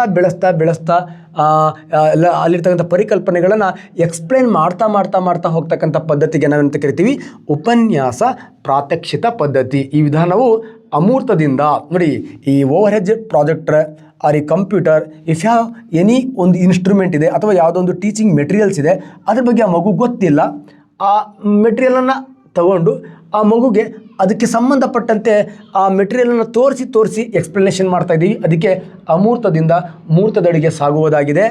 ಇಲ್ಲಿ ಶಿಕ್ಷಕರು ಆ ವಸ್ತುಗಳನ್ನು, ಆ ಪ್ರಾತ್ಯಕ್ಷಿತೆಯನ್ನು ಪ್ರದರ್ಶಿಸುತ್ತಾ ವಿವರಣೆಯನ್ನು ನೀಡುವರು. ವಿದ್ಯಾರ್ಥಿಗಳು ಸುಮ್ಮನೆ ಕುಳಿತುಕೊಳ್ಳದೆ ಆ ಪ್ರಾತ್ಯಕ್ಷಿತೆಯನ್ನು ನೋಡಿ, ಮುಟ್ಟಿ, ಭಾಗವಹಿಸಿ ಅದಕ್ಕೆ ಸಂಬಂಧಪಟ್ಟಂಥ ಎಲ್ಲ ಪರಿಕಲ್ಪನೆಗಳನ್ನು ಕಳಿಸ್ತಕ್ಕಂಥ ಒಂದು ಬ್ಯೂಟಿಫುಲ್ ಪದ್ಧತಿ ಏನಿದೆ, ಇದಕ್ಕೆ ನಾವು ಲೆಕ್ಚರ್ ಡೆಮಾನ್ಸ್ಟ್ರೇಷನ್ ಮೆಥಡ್ ಅಂತ ಕರಿತೀವಿ. ಅರ್ಥ ಆಗಿದೆ ಅಂತ ಅನ್ಕೋತೀನಿ. ಇದು ಕೂಡ ವರ್ಗ ಕೋಣೆಯಲ್ಲಿ ವಿದ್ಯಾರ್ಥಿಗಳಲ್ಲಿ ಕುತೂಹಲ ಕೆರಳಿಸಿ ಆ ಬ್ಯೂಟಿಫುಲ್ ಆಗಿರ್ತಕ್ಕಂಥ ಕಲಿಕೆಯನ್ನು ಮಕ್ಕಳಲ್ಲಿ ಉಂಟು ಮಾಡಲಿಕ್ಕೆ ಒಂದು ಉತ್ತಮವಾಗಿರ್ತಕ್ಕಂಥ ವಿಧಾನ ಅಂತ. ನೆಕ್ಸ್ಟ್ ಇನ್ನೊಂದು ಜೀವನ ಚರಿತ್ರಾ ಪದ್ಧತಿ. ಇಲ್ಲ, ಅಬ್ದುಲ್ ಕಲಾಂನ ಕತೆ ಹೇಳೋದು, ಸ್ವಾಮಿ ವಿವೇಕಾನಂದರ ಕತೆ ಹೇಳೋದು, ನೆಕ್ಸ್ಟ್ ಮೇಡಮ್ ಕ್ಯೂರಿ ಅವರ ಕತೆ. ಒಂದು ಬ್ಯೂಟಿಫುಲ್ ಆಗಿರ್ತಕ್ಕಂಥ ಮೇಡಮ್ ಕ್ಯೂರಿ ಬ್ಯೂಟಿಫುಲ್ಲಾಗಿ ಪಳ ಹೊಳಿತಕ್ಕಂಥ ರೇಡಿಯಮನ್ನು ಕಂಡು ಹಿಡಿದು ತಾನು ಕುರೂಪಿಯಾಗಿ ನಮ್ಮನ್ನು ಬ್ಯೂಟಿಫುಲ್ಲಾಗಿ ಹೊಳಿಲಿಕ್ಕೆ ರೇಡಿಯಮನ್ನು ಕೊಟ್ಟು ಹೋದ್ಲು. ಅವಳ ಜೀವನ ಚರಿತ್ರೆಯನ್ನು ಕೊಟ್ಟು ಅವಳ ಒಂದು ಆವಿಷ್ಕಾರದ ಬಗ್ಗೆ ಹೇಳೋದು. ಸರ್ ಐಸಾಕ್ ನ್ಯೂಟನ್ ಅವನು ಹುಟ್ಟಿದ ತಕ್ಷಣವೇ ಸಿಂಪಲ್ಲಾಗಿ ತಂದೆ ಬಿಟ್ಟು ಹೊಡೋಗ್ಬಿಡ್ತಾನೆ. ಅಂದರೆ ಆ ತಾಯಿ ಗರ್ಭದಲ್ಲಿರ್ಬೇಕಾದ್ರೆ ತಂದೆ ಬಿಟ್ಟು ಹೋಗ್ಬಿಡ್ತಾನೆ. ತಾಯಿಯಿಂದ ಇವನು ಹೊಟ್ಟೆಯಿಂದ ಹೊರಗಡೆ ಬಂದ ತಕ್ಷಣ ತಾಯಿ ಬಿಟ್ಟು ಹೋಗ್ತಾಳೆ. ಅಜ್ಜಿ ಆಸರೆಯಲ್ಲಿ ಬೆಳಿತಾನೆ, ಎಲ್ಲೋ ಒಂದು ಜಾಗದಲ್ಲಿ ಓದ್ತಾನೆ, ಅಲ್ಲಿ ಪ್ಲೇಗ್ ರೋಗ ಬರುತ್ತೆ, ಯೂನಿವರ್ಸಿಟಿನೇ ಮುಚ್ಚತ್ತೆ. ಆಗ ನಾನು ಹಣೆ ಬರ ಸರಿಯಿಲ್ಲ ಅಂತ ಬಂದೆಲ್ಲೋ ಮಲಕ್ಕೋತಾನೆ. ಗುರುತ್ವದ ನಿಯಮ ಕೊಡ್ತಾನೆ, ಚಲನೆಯ ನಿಯಮ ಕೊಡ್ತಾನೆ, ಬೆಳಕಿನ ಬಗ್ಗೆ ಮಾಹಿತಿಯನ್ನು ಕೊಡ್ತಾನೆ. ಈ ಥರ ಏನು ಸಾಧಕರಿದ್ದಾರೆ, ಸಾಧಕರ ಜೀವನ ಚರಿತ್ರೆಗಳನ್ನು ಉದಾಹರಣೆ ಕೊಡ್ತಾ ಅವರ ಪರಿಕಲ್ಪನೆಗಳನ್ನು ವಿದ್ಯಾರ್ಥಿಗಳಲ್ಲಿ ಬೋಧಿಸ್ತಕ್ಕಂಥದ್ದಕ್ಕೆ ನಾವೇನಂತ ಕರಿತೀವಿ, ಬಯೋಗ್ರಾಫಿಕಲ್ ಮೆಥಡ್, ಜೀವನ ಚರಿತ್ರಾ ಪದ್ಧತಿ ಅಂತ ಕರಿತೀವಿ ಸ್ನೇಹಿತರೆ.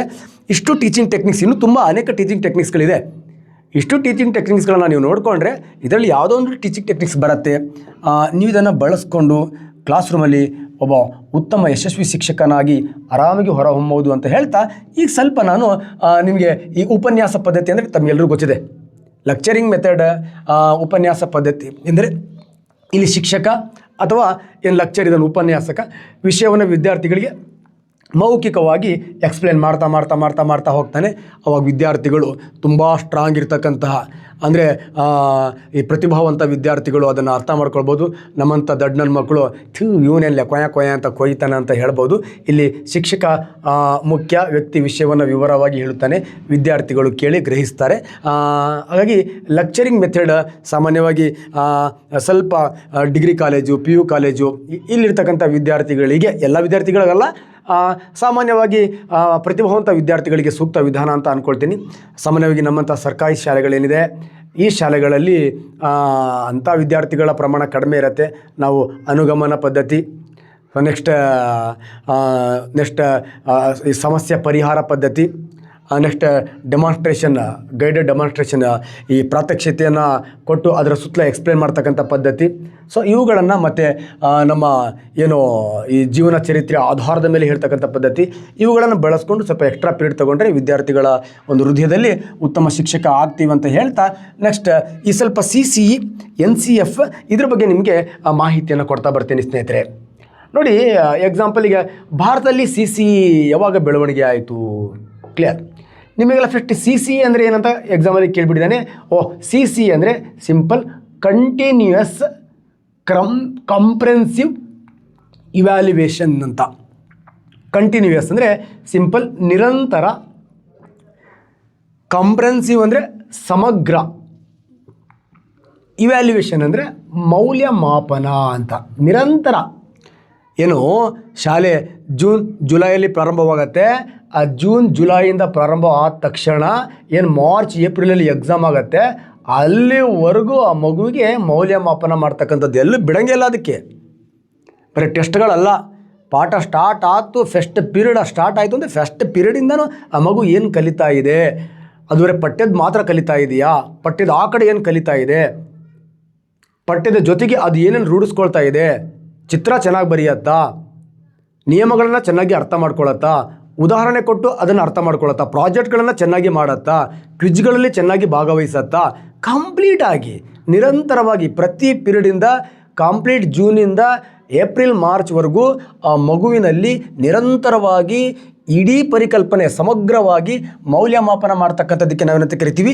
ಕಂಟಿನ್ಯೂಯಸ್ ಕಂಪ್ರೆನ್ಸಿವ್ ಇವ್ಯಾಲ್ಯುವೇಷನ್ ಅಂತ ಕರಿತೀವಿ. ಈ ಕಂಟಿನ್ಯೂಯಸ್ ಕಂಪ್ರೆನ್ಸಿವ್ ಇವ್ಯಾಲ್ಯುವೇಷನ್ ಹೆಂಗೆ ಬಂತು ನಿಮಗೆಲ್ಲ ಗೊತ್ತಿದೆ. 1986 ರಾಜೀವ್ ಗಾಂಧಿ ಪೀರಿಯಡ್, ರಾಷ್ಟ್ರೀಯ ಶಿಕ್ಷಣ ನೀತಿ, National Education Policy or National Policy on Education, NP ಅಂತ ಕರಿತೀವಿ, NEP ಅಂತ ಕರಿತೀವಿ. ಮೊದಲನೇ ಬಾರಿ ವಿದ್ಯಾರ್ಥಿಗಳ ಪೂರ್ಣ ಬೆಳವಣಿಗೆಯನ್ನು ಒತ್ತಿ ಹೇಳುತ್ತೆ. ಸೊ ನೆಕ್ಸ್ಟ್ 1992 ವಿದ್ಯಾ ಸಮಿತಿಗಳು ಎಲ್ಲವೂ ಸೇರಿ ಆ ನಿರಂತರ ಮೌಲ್ಯಮಾಪನದ ಅಗತ್ಯತೆ ನಮ್ಮ ಭಾರತದ ಶಿಕ್ಷಣಕ್ಕೆ ಇದೆ ಅಂತಕ್ಕಂಥ ಶಿಫಾರಸನ್ನು ಕೊಡುತ್ತೆ. ಅದರ ಫಲವಾಗಿ 2005 clear National Council for Education Research and Training NCERT ಇದೆ. ಇದು CCE ಅಂತಕ್ಕಂಥ ಪ್ರೋಗ್ರಾಮನ್ನು ಆರಂಭ ಮಾಡುತ್ತೆ. 2009ರಲ್ಲಿ ನಮ್ಮ ಭಾರತದಲ್ಲಿ ಮೊಟ್ಟ ಮೊದಲು 6ನೇ ತರಗತಿಯಿಂದ 10ನೇ ತರಗತಿವರೆಗೂ CBSE ಅವರು CCEಯನ್ನು ಅಳವಡಿಸ್ಕೊಳ್ತಾರೆ ಸ್ನೇಹಿತರೆ. ಕ್ಲಿಯರ್. ಹಾಗೆ ಕರ್ನಾಟಕದಲ್ಲಿ ಯಾವಾಗ ಬಂತು? ಇದು ಕರ್ನಾಟಕ TET ಅಲ್ವಾ? ಸಿಂಪಲ್. ಕರ್ನಾಟಕದಲ್ಲಿ 2009 2010 ಕ್ಲಿಯರ್. ಕರ್ನಾಟಕ ಸರ್ಕಾರಿ ಮತ್ತು ಪ್ರೈವೇಟ್ ಶಾಲೆಗಳಲ್ಲಿ CCE ಪೈಲಟ್ ಪ್ರೋಗ್ರಾಮನ್ನು CBSE ಮಾದರಿಯಂತೆ ಆರಂಭ ಮಾಡುತ್ತೆ. ಸೊ ಸಿಂಪಲ್, ಮಕ್ಕಳಲ್ಲಿ ಬರೀ ಬೌದ್ಧಿಕ ಅಷ್ಟೇ ಅಲ್ಲ, ಭಾವನಾತ್ಮಕ, ಶಾರೀರಿಕ, ಸೃಜನಾತ್ಮಕ, ನೆಕ್ಸ್ಟ್ ಕೌಶಲ್ಯ, ಇವುಗಳನ್ನೆಲ್ಲ ನಿರಂತರವಾಗಿ ಅಳಿತಕ್ಕಂತಹ ಒಂದು ಬ್ಯೂಟಿಫುಲ್ ಆಗಿರ್ತಕ್ಕಂಥ ಬೆಳವಣಿಗೆಗಳು CCEಯಲ್ಲಿ ಇರುತ್ತೆ. ಬಟ್ ಇಡೀ ಸ್ಟೇಟಿಗೆ ಯಾವಾಗ ವಿಸ್ತರಣೆ ಮಾಡ್ತಾರೆ ಅಂದರೆ 2011 2012 CCE ಕ್ರಮವನ್ನು ಎಲ್ಲ 1ರಿಂದ 10ನೇ ತರಗತಿ ಶಾಲೆಗೆ ಜಾರಿಗೊಳಿಸುತ್ತೆ. ಅದಕ್ಕಾಗಿ ಶಿಕ್ಷಕರಿಗಾಗಿ CCE ಹೇಗೆ ಮಾಡಬೇಕು ಅಂತಕ್ಕಂಥ ಒಂದು ಬ್ಯೂಟಿಫುಲ್ ಆಗಿರ್ತಕ್ಕಂಥ ತರಬೇತಿಯನ್ನು ಕೊಡುತ್ತೆ ಸ್ನೇಹಿತರೆ. ನೆಕ್ಸ್ಟ್ 1ರಿಂದ 8 ಏನಿದೆ ಅದಕ್ಕೆ ರೌಂಡರ್ ಮೌಲ್ಯಮಾಪನ ಅಂದರೆ ಇಲ್ಲಿ 2 ಥರ ಮೌಲ್ಯಮಾಪನ ಬರುತ್ತೆ. ಒಂದು ರೂಪಣಾತ್ಮಕ ಮೌಲ್ಯಮಾಪನ, ಇನ್ನೊಂದು ಸಂಕಲನಾತ್ಮಕ ಮೌಲ್ಯಮಾಪನ. ಫಾರ್ಮೇಟಿವ್ ಅಸೆಸ್ಮೆಂಟ್, ಇನ್ನೊಂದು ಸಮ್ಮೇಟಿವ್ ಅಸೆಸ್ಮೆಂಟ್ ಅಂತ ಬರುತ್ತೆ. ಇಲ್ಲಿ ಸಮ್ಮೇಟಿವ್ ಅಸೆಸ್ಮೆಂಟ್ ಏನಿದೆ ಅಂದರೆ ಶೈಕ್ಷಣಿಕ ಮತ್ತು ಅಶೈಕ್ಷಣಿಕ ಮಾಹಿತಿಗಳೇನಿದೆ ಅವುಗಳನ್ನು ಒಂದರ ಪಕ್ಕ ಸಮ್ಮಿಳಿಸಿ ಇದನ್ನು ಬೋಧನೆ ಮಾಡ್ತಕ್ಕಂಥದ್ದು ಇರುತ್ತೆ ಸ್ನೇಹಿತರೆ.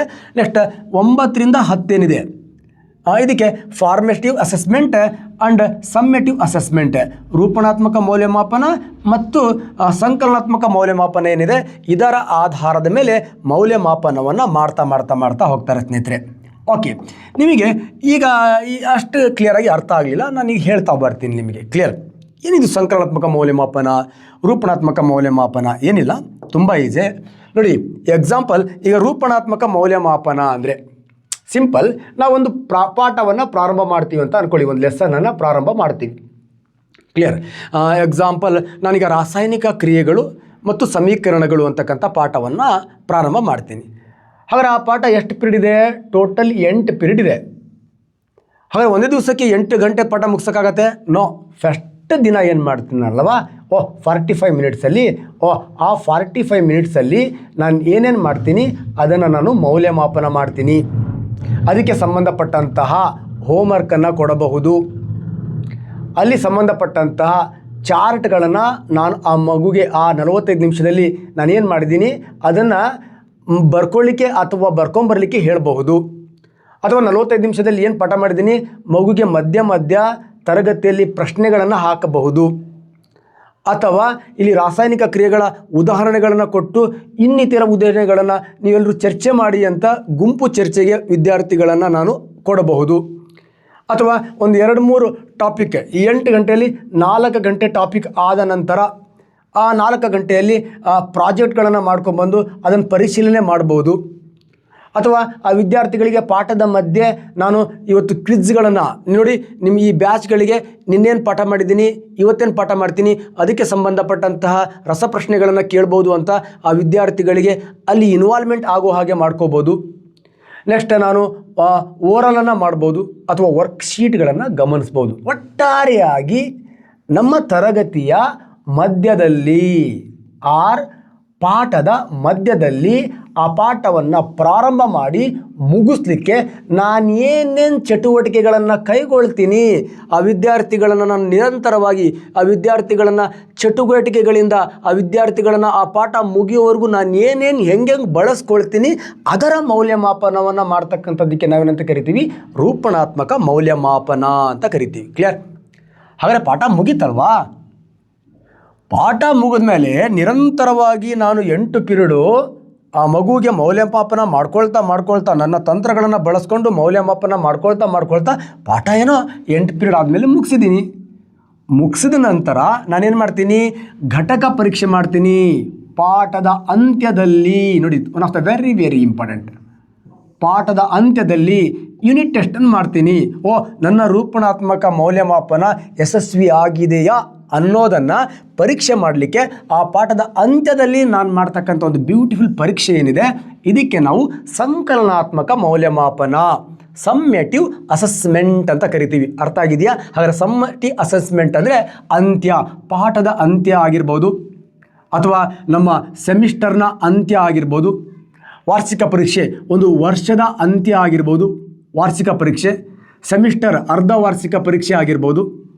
ನೆಕ್ಸ್ಟ್ ಒಂದು ಪ್ರಾಜೆಕ್ಟನ್ನು ಕಂಪ್ಲೀಟ್ ಮಾಡಿ ಆ ಪ್ರಾಜೆಕ್ಟ್ನ ಅಂತಿಮ ಮೌಲ್ಯಮಾಪನ ಆಗಿರ್ಬೋದು, ಅಥವಾ board SLC board PUC board ಪರೀಕ್ಷೆಗಳು ಇರ್ಬೋದು, ಅಥವಾ ಸೆಮಿಸ್ಟರ್ ವೈಸ್ ಟರ್ಮ್ ಎಂಡ್ ಪರೀಕ್ಷೆ. ಒಟ್ಟಾರೆಯಾಗಿ ಒಂದು ಘಟಕ ಅಥವಾ ಒಂದು ಪಠ್ಯ ಪುಸ್ತಕದ ಕೊನೆಯಲ್ಲಿ ಅಥವಾ ಆ ಪಠ್ಯ ಪುಸ್ತಕದ ಅರ್ಧ ವಾರ್ಷಿಕದಲ್ಲಿ ಒಟ್ಟಾರೆಯಾಗಿ ಆ ಒಂದು ವಿಷಯ ವಸ್ತುವಿನ ಕೊನೆ ಅಂತ್ಯದಲ್ಲಿ ಏನು ಮೌಲ್ಯಮಾಪನ ಮಾಡ್ತೀವಿ ಇದಕ್ಕೆ ನಾವೇನಂತ ಕರಿತೀವಿ? ಸಮ್ಮೇಟಿವ್ ಅಸೆಸ್ಮೆಂಟ್ ಅಂತ ಕರಿತೀವಿ. ಅರ್ಥ ಆಗಿದೆ ಅಂತ ಅನ್ಕೋತೀನಿ. ಕ್ಲಿಯರ್? ಹಾಗಾಗಿ ಇದು ಸಂಕಲನಾತ್ಮಕ ಮೌಲ್ಯಮಾಪನ, ಇದು ರೂಪಣಾತ್ಮಕ ಮೌಲ್ಯಮಾಪನ. ಈಗ LBA ಅಂತಲೂ ಕೂಡ ಬಂದಿದೆ, ಲೆಸನ್ ಬೇಸಿಸ್ ಅಸೆಸ್ಮೆಂಟ್. ಇದು ಒಂದು ರೂಪಣಾತ್ಮಕ ಮೌಲ್ಯಮಾಪನ. ಮಗುವಿನಲ್ಲಿ ಯಾವ ರೀತಿ ಆಲೋಚನೆಗಳನ್ನು ಬೆಳೆಸಬೇಕು, ಯಾವ್ಯಾವ ರೀತಿಯ ಪ್ರಶ್ನೆಗಳನ್ನು ಆ ಮಗು ರೆಡಿ ಆಗಬೇಕು ಅಂತಕ್ಕಂತಹ ಆ ಲೆಸನ್ನ ಒಳಗಡೆನೆ ನಾವು ಸರ್ಚ್ ಮಾಡಿ ಆ ಮಗುವಿನಲ್ಲಿ ಆ ಜ್ಞಾನವನ್ನು ಬೆಳೆಸ್ತಾ ಆ ಮಗುವಿನ ಮೌಲ್ಯಮಾಪನ ಮಾಡ್ತಕ್ಕಂಥದ್ದಕ್ಕೆ ನಾವು ಲೆಸನ್ ಬೇಸಸ್ ಅಸೆಸ್ಮೆಂಟ್, ಲೆಸನ್ನ ಒಳಗಡೆನೆ ಮಾಡೋದ್ರಿಂದ LBA ಆಲ್ಸೋ ಫಾರ್ಮೇಟಿವ್ ಅಸೆಸ್ಮೆಂಟ್. ಅರ್ಥ ಆಗಿದೆ ಅಂತ ಅನ್ಕೋತೀನಿ. ಇದು ಪಾಠದ ಮಧ್ಯ, ಇದು ಪಾಠದ ಅಂತ್ಯ, ಪರೀಕ್ಷೆಯ ಅಂತ್ಯ, ಇವೆಲ್ಲವೂ ಕೂಡ ದಟ್ ಈಸ್ ಇಲ್ಲಿ ಕ್ವಿಜ್ಗಳು, ನೆಕ್ಸ್ಟ್ ಮೌಖಿಕ ಪರೀಕ್ಷೆಗಳು, ಇವೆಲ್ಲವೂ ರೂಪಣಾತ್ಮಕ ಮೌಲ್ಯಮಾಪನಕ್ಕೆ ಬಂದರೆ ಆ ಪಾಠದ ಕೊನೆಯಲ್ಲಿ ನಾವು ಕಂಪ್ಲೀಟಾಗಿ ಆ ಪಾಠವನ್ನು ಇವ್ಯಾಲ್ಯೂಯೇಷನ್ ಮಾಡ್ತಕ್ಕಂಥದ್ದು ಸಂಕಲನಾತ್ಮಕ ಮೌಲ್ಯಮಾಪನ ಆಗುತ್ತೆ ಸ್ನೇಹಿತರೆ. ಜಾಸ್ತಿ ಕೊರಿಬಾರ್ದು, ಅರ್ಥ ಆಗಿದೆ ಅಂತ ಅನ್ಕೋತೀನಿ. ಹಾಗಾದರೆ ಈ FA ಮತ್ತು ಈ SA ಇದೆಯಲ್ವಾ, ಇವು ಹೆಂಗಿದೆ, ನಾವು 1ರಿಂದ ಯಾವ್ಯಾವ ಕ್ಲಾಸ್ನವರೆಗೂ ಇದೆ ಅನ್ನೋದು ವೆರಿ ವೆರಿ ಇಂಪಾರ್ಟೆಂಟ್. ನೋಡಿ, 1ರಿಂದ 3ನೇ ಕ್ಲಾಸ್ ಇದೆಯಲ್ವಾ, ಅದರಲ್ಲಿ ಫಾರ್ಮೇಟಿವ್ ಅಸೆಸ್ಮೆಂಟ್ ರೂಪಣಾತ್ಮಕ ಮೌಲ್ಯಮಾಪನಕ್ಕೆ 80% ಕೊಡ್ತಾನೆ. ನೆಕ್ಸ್ಟ್ ಮಗುಗೆ ಬರೀಲಿಕ್ಕೆ 20% ಅಷ್ಟೇ ಕೊಡ್ತಾನೆ. ಕ್ಲಿಯರ್? ಪಾಠದ ಕೊನೆಯಲ್ಲಿ, ಪುಸ್ತಕದ ಕೊನೆಯಲ್ಲಿ ಆ ಮಗುಗೆ ಬರೀ 20% ಮಾತ್ರ ಮಾರ್ಕ್ಸ್ ಇರುತ್ತೆ. ಇಡೀ 80% ಆ ಮಗುವಿನ ಮನೋಭಾವ, ಆ ಮಗುವಿನ ಚಟುವಟಿಕೆ, ಆ ಮಗುವಿನ ಕೌಶಲ್ಯ, ಇಡೀ ವರ್ಷ ಆ ಶಿಕ್ಷಕ ಆ ಮಗುವಿನನ್ನು ಗುರುತಿಸಿ ಆ ಮಗುವಿಗೆ ಬೇಕಾಗಿರ್ತಕ್ಕಂಥ ಎಲ್ಲ ರೆಕಾರ್ಡ್ಸ್ಗಳನ್ನು ರೆಡಿ ಮಾಡಿ 80% ಮಾರ್ಕ್ಸ್ ಕೊಡ್ತಾನೆ. ನೆಕ್ಸ್ಟ್ ನಾವೇನು ಬರೆದು ಪಾಸ್ ಮಾಡ್ತಿದ್ವಲ್ಲ, ಅದನ್ನು 20% ಎಷ್ಟಿರುತ್ತೆ, 1ರಿಂದ 3. ಅದಕ್ಕೆ ಅಲ್ಲಿ ಆಡಿ ಕಲಿ ಮಾಡಿನಲ್ಲಿ ತತ್ವ ಬ್ಯೂಟಿಫುಲ್ ಆಗಿ ಅಪ್ಲೈ ಆಗುತ್ತೆ ಸ್ನೇಹಿತರೆ. ನೆಕ್ಸ್ಟ್ 4ರಿಂದ 5ನೇ ಕ್ಲಾಸಿಗೆ ಮಗುಗೆ ಬರವಣಿಗೆ ಬಂದ್ಬಿಡತ್ತೆ. ಹಾಗಾಗಿ ಸ್ವಲ್ಪ 60%, ಒಂದು 20% ರೂಪಣಾತ್ಮಕ ಮೌಲ್ಯಮಾಪನವನ್ನು ಕಡಿಮೆ ಮಾಡಿ 20% ಸಂಕಲನಾತ್ಮಕ ಮೌಲ್ಯಮಾಪನವನ್ನು ಜಾಸ್ತಿ ಮಾಡ್ತಾನೆ ಸ್ನೇಹಿತರೆ. ಇಲ್ಲಿ 4ರಿಂದ 5ರಲ್ಲಿ 60-40 ಬರುತ್ತೆ. ಹಾಗಾಗಿ ರಿಟರ್ನ್ ಟೆಸ್ಟ್ ಏನಾಗುತ್ತೆ, ಸ್ವಲ್ಪ ಜಾಸ್ತಿ ಆಗುತ್ತೆ. ಅಂದರೆ ಪಾಠದ ಅಂತ್ಯಗಳಲ್ಲಿ ಪರೀಕ್ಷೆಗಳ ಪ್ರಮಾಣ ಏನಾಗುತ್ತೆ, ಜಾಸ್ತಿ ಆಗುತ್ತೆ. ಇಲ್ಲಿ ಪರೀಕ್ಷೆಗಳ ಪ್ರಮಾಣ ಏನಾಗಿರುತ್ತೆ, ಕಡಿಮೆ ಇರುತ್ತೆ. 6ರಿಂದ 7ರಲ್ಲಿ 50-50 ಆಗಿಬಿಡತ್ತೆ.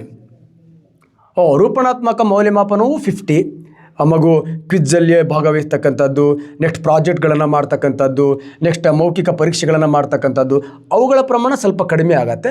ಮತ್ತು ಪರೀಕ್ಷೆಗಳ ಪ್ರಮಾಣ ಏನಾಗುತ್ತೆ, ಸ್ವಲ್ಪ ಜಾಸ್ತಿ ಆಗ್ತಾ ಹೋಗುತ್ತೆ, 50-50 ಆಗುತ್ತೆ. 8ನೇ ಕ್ಲಾಸಲ್ಲಿ 40-60 ಆಗುತ್ತೆ.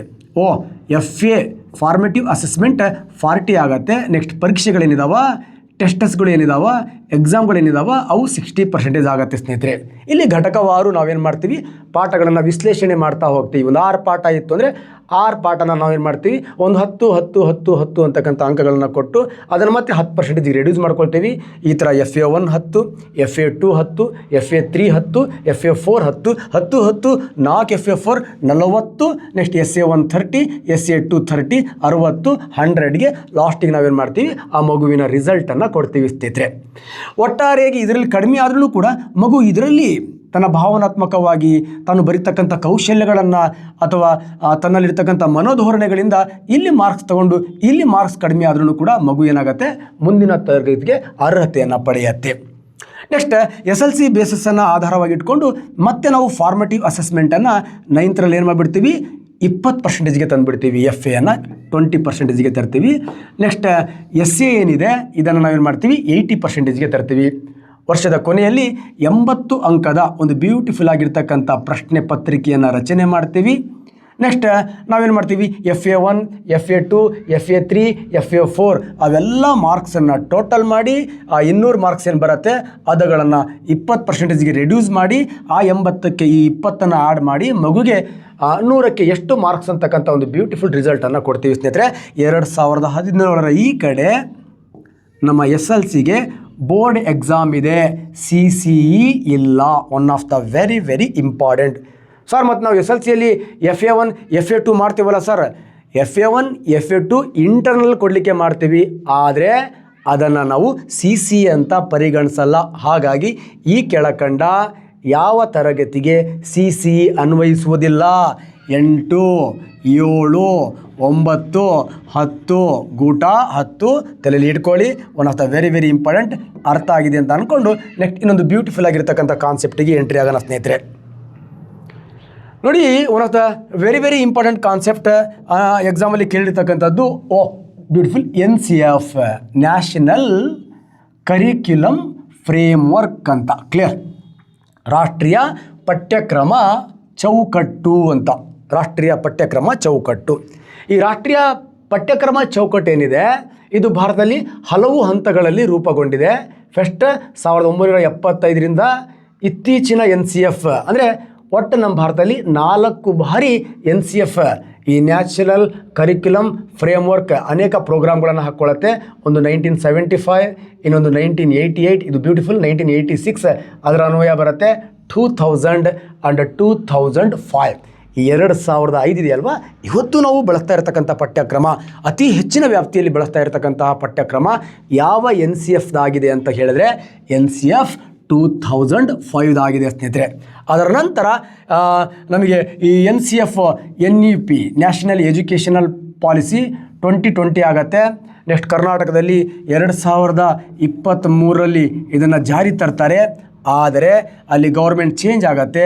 ಅವರು ನಮಗೆ NEP ಬೇಡ, ನಾವು SCPಯನ್ನು ಮಾಡ್ತೀವಿ ಅಂತ ಈಗಲೂ ಕೂಡ SCPಗೆ ಸಂಬಂಧಪಟ್ಟಂತಹ ಪಠ್ಯಕ್ರಮ ನಮ್ಮಲ್ಲಿ ಬೋಧನೆ ಆಗ್ತಾ ಇದೆ ಸ್ನೇಹಿತರೆ.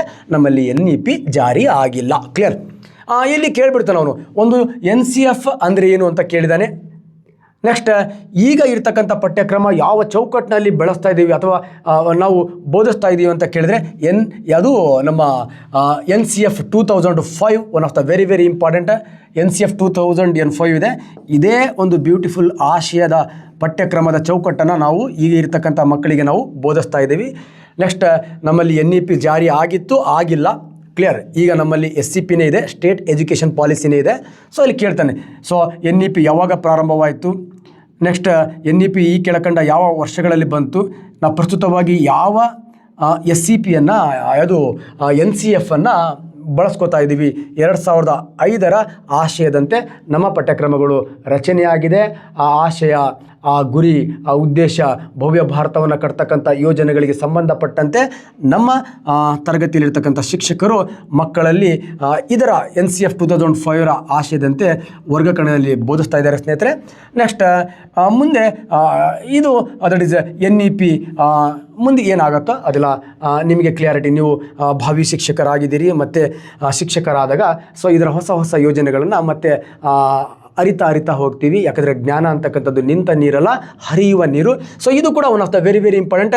2005ರ NCF ಆಶಯದಂತೆ ಒಂದು 5E ಪ್ಲ್ಯಾನ್ಗಳೇನಿದೆ, ಆ 5E ಪ್ಲ್ಯಾನ್ಗಳನ್ನು ತಗೊಂಡು ವಿದ್ಯಾರ್ಥಿಗಳನ್ನು ಬೋಧನೆ ಮಾಡಿ, ವಿದ್ಯಾರ್ಥಿಗಳಿಗೆ ನೀವು ಟೀಚರ್ ಆಗಬೇಡಿ, ಫೆಸಿಲೇಟರ್ಗಳಾಗಿ, ಮಾರ್ಗದರ್ಶಿಗಳಾಗಿ ಅಂತಕ್ಕಂಥ ಒಂದು ಬ್ಯೂಟಿಫುಲ್ ಆಗಿರ್ತಕ್ಕಂಥ ಗುರು ಕೇಂದ್ರಿತ ಶಿಕ್ಷಣವನ್ನು ವಿದ್ಯಾರ್ಥಿ ಕೇಂದ್ರಿತ ಶಿಕ್ಷಣಕ್ಕೆ ತಂದು ಗುರುವನ್ನು ಆ ವಿದ್ಯಾರ್ಥಿಗೆ ಏನೇನು ಬೇಕು ಅವೆಲ್ಲವನ್ನು ಪೂರೈಸ್ತಕ್ಕಂಥ ಮಾರ್ಗದರ್ಶಕರನ್ನಾಗಿ ಮಾಡ್ತಕ್ಕಂಥ ಒಂದು ಬ್ಯೂಟಿಫುಲ್ ಟೀಚಿಂಗ್ ಟೆಕ್ನಿಕ್ಸ್ ಏನಿದೆ, ಇನ್ಸ್ಟ್ರಕ್ಷನ್ ಆಫ್ ಲೆಸನ್ ಪ್ಲಾನ್ ಬರೀತಕ್ಕಂಥ ಒಂದು ಮಾಡೆಲ್ ಏನಿದೆ, ಈ ಮಾಡೆಲ್ಲಿಗೆ ನಾವೇನಂತ ಕರಿತೀವಿ 5E ಮಾಡೆಲ್ ಅಂತ ಕರಿತೀವಿ. ಓಕೆ, 5E ಮಾದರಿ ಅಂತ.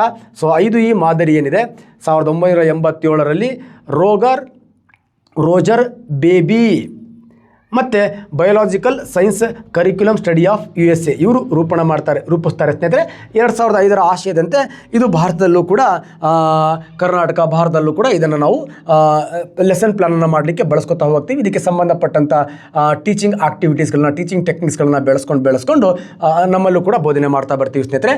ಈ 5E ಯಾವುದಪ್ಪ ಅಂದರೆ ಒಂದು ಎಂಗೇಜ್ ಅಂದರೆ ವಿದ್ಯಾರ್ಥಿಗಳಿಗೆ ನಾವೇನು ಪಠ್ಯವನ್ನು ಬೋಧನೆ ಮಾಡ್ತೀವಿ ಆ ಪಠ್ಯಕ್ಕೆ ಸಂಬಂಧಪಟ್ಟಂತೆ ಕುತೂಹಲವನ್ನು ಕೆರಳಿಸೋದು. ಎಕ್ಸಾಂಪಲ್, ನಾನು ಮಣ್ಣಿನ ಸವಕಳಿ ಅಂತಕ್ಕಂಥ ಒಂದು ಪಠ್ಯವನ್ನು, ಒಂದು ಕಾನ್ಸೆಪ್ಟ್, ಒಂದು ಪರಿಕಲ್ಪನೆಯನ್ನು ವಿದ್ಯಾರ್ಥಿಗಳಿಗೆ ಹಾಕಬೇಕು ಅಂದರೆ ಎಕ್ಸಾಂಪಲ್ ಈಗ ಸಸ್ಯಾಹಾರಿ ಈ ಅತಿಯಾದಂತಹ ಕಾಡು ನಾಶ ಆದರೆ ಅಥವಾ ಜಾನುವಾರುಗಳು ಮೇವನ್ನು ಈ ಜಾಸ್ತಿ ತಿಂದು ಹಾಕಿಬಿಟ್ರೆ ಅಥವಾ ನಾವು ಈ ಮರಗಳನ್ನು ಕಡ್ದು ಹಾಕಿಬಿಟ್ರೆ, ಬದಿಗಳನ್ನು ಅವೈಜ್ಞಾನಿಕವಾಗಿ ನಿರ್ಮಾಣ ಮಾಡಿದ್ರೆ ಈ ಮಗುಗೆ ಏನೇನು ಗೊತ್ತಿರುತ್ತೋ ಅಂತಹ ಪ್ರಶ್ನೆಗಳನ್ನು ಹುಟ್ಟು ಹಾಕೋದು. ಕ್ಲಿಯರ್?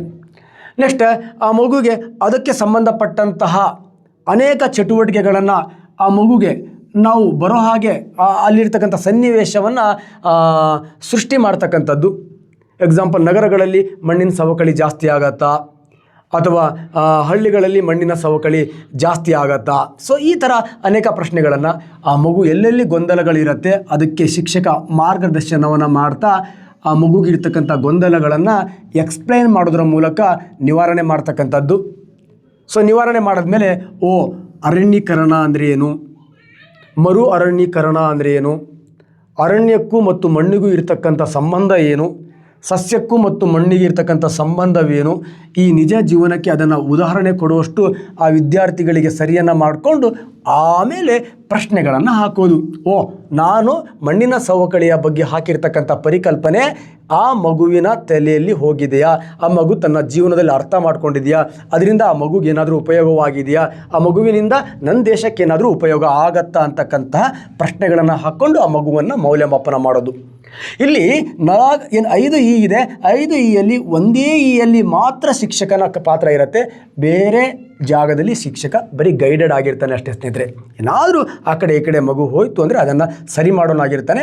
ಬಟ್ ಆ ಮಗುಗೆ ಬೇಕಾಗಿರ್ತಕ್ಕಂಥ ಪರಿಕಲ್ಪನೆಯನ್ನು ಎಕ್ಸ್ಪ್ಲೈನ್ ಹಂತದಲ್ಲಿ ಮಾತ್ರ ಟೀಚರ್ ಇನ್ವಾಲ್ವ್ಮೆಂಟ್ ಆಗ್ತಾನೆ, ಬಾಕಿದೆಲ್ಲ ಆ ಮಗು ಮಾಡ್ತಾ ಹೋಗುತ್ತೆ. ನೆಕ್ಸ್ಟ್ ಇವ್ಯಾಲ್ಯುವೇಟನ್ನು ನಾವು ಟೆಸ್ಟ್ಗಳ ಮೂಲಕ, ಪರೀಕ್ಷೆಗಳ ಮೂಲಕ, ಏನು ನಾವು ಸಮ್ಮೇಟಿವ್ ಅಸೆಸ್ಮೆಂಟ್ ಇದೆ ಅವುಗಳ ಮೂಲಕ ಫಾರ್ಮೇಟಿವ್ ಅಸೆಸ್ಮೆಂಟ್ ಮಧ್ಯ ಮಾಡ್ತಾ ಹೋಗ್ಬೋದು ಸ್ನೇಹಿತರೆ. ಓಕೆ, ಇದು ಒಂದು 5 ಏನಿದೆ ಅದಕ್ಕೆ ಸಂಬಂಧಪಟ್ಟಂಥ ಒಂದು ಬ್ಯೂಟಿಫುಲ್ ಆಗಿರ್ತಕ್ಕಂಥ ಒಂದು ಮಗುವನ್ನು ಎಂಗೇಜ್ ಮಾಡೋದು, ಆ ಮಗುವನ್ನು ಅದಕ್ಕೆ ಸಂಬಂಧಪಟ್ಟಂಥ ಸಲಕರಣೆಗಳು, ಅದಕ್ಕೆ ಬೇಕಾಗಿರ್ತಕ್ಕಂಥ ಮಗುವಿನ ಚಟುವಟಿಕೆ ಇನ್ನು ಅದನ್ನೆಲ್ಲ ಕ್ರೋಢೀಕರಣ ಮಾಡಲಿಕ್ಕೆ ಮಗುಗೆ ರೆಡಿ ಮಾಡೋದು, ಮಗು ರೆಡಿ ಆಗಿ ಸ್ಟ್ರಕ್ ಆದಾಗ ಅದಕ್ಕೆ ಸಂಬಂಧಪಟ್ಟಂಥ ಎಕ್ಸ್ಪ್ಲನೇಷನ್ ಮಾಡೋದು, ಆ ಎಕ್ಸ್ಪ್ಲನೇಷನ್ ಮಾಡಿದ್ಮೇಲೆ ಮಗು ತಿಳ್ಕೊಳ್ಳುತ್ತೆ, ಅದನ್ನು ನಿಜ ಜೀವನಕ್ಕೆ ಹೋಲಿಕೆ ಮಾಡೋ ಹಾಗೆ ಮಗುಗೆ ಅನೇಕ ಸಮಸ್ಯೆಗಳನ್ನು ಸೃಷ್ಟಿ ಮಾಡೋದು, ಆಮೇಲೆ ಮಗುವಿನಲ್ಲಿ ಆ ಕಾನ್ಸೆಪ್ಟ್ ಬೆಳವಣಿಗೆ ಆಗಿದೆ ಅನ್ನೋದನ್ನು ಬ್ಯೂಟಿಫುಲ್ ಪ್ರಶ್ನೆಗಳನ್ನು ಹಾಕಿ ಆ ಮಗುವಿಗೆ ನಾವು ಇವ್ಯಾಲ್ಯುಯೇಷನನ್ನು ಮಾಡೋದು. ಓಕೆ ಸ್ನೇಹಿತರೆ, ಒಂದು teaching techniques and NCF CC ಅದಕ್ಕೆ ಸಂಬಂಧಪಟ್ಟಂಥ ಒಂದು ಬ್ಯೂಟಿಫುಲ್ ಮಾಹಿತಿಯನ್ನು ಕೊಟ್ಟಿದ್ದೀನಿ ಸ್ನೇಹಿತರೆ. ನಿಮಗೆ ನಾನು CDP ಮಾಡ್ತಕ್ಕಂಥ ಕ್ಲಾಸ್ ಉಳ್ಕೊಂಡಿದೆ, ಓದ್ತಾ ಇದ್ದೀನಿ. ಪಿಕ್ಚರ್ ಅಭಿ ಬಾಕಿ ಹೈ. ನಮಸ್ಕಾರ, ಎಲ್ಲರಿಗೂ ಧನ್ಯವಾದಗಳು. TET ಎಲ್ಲರೂ ಕೂಡ ಪಾಸಾಗಿ ನಮಸ್ಕಾರ.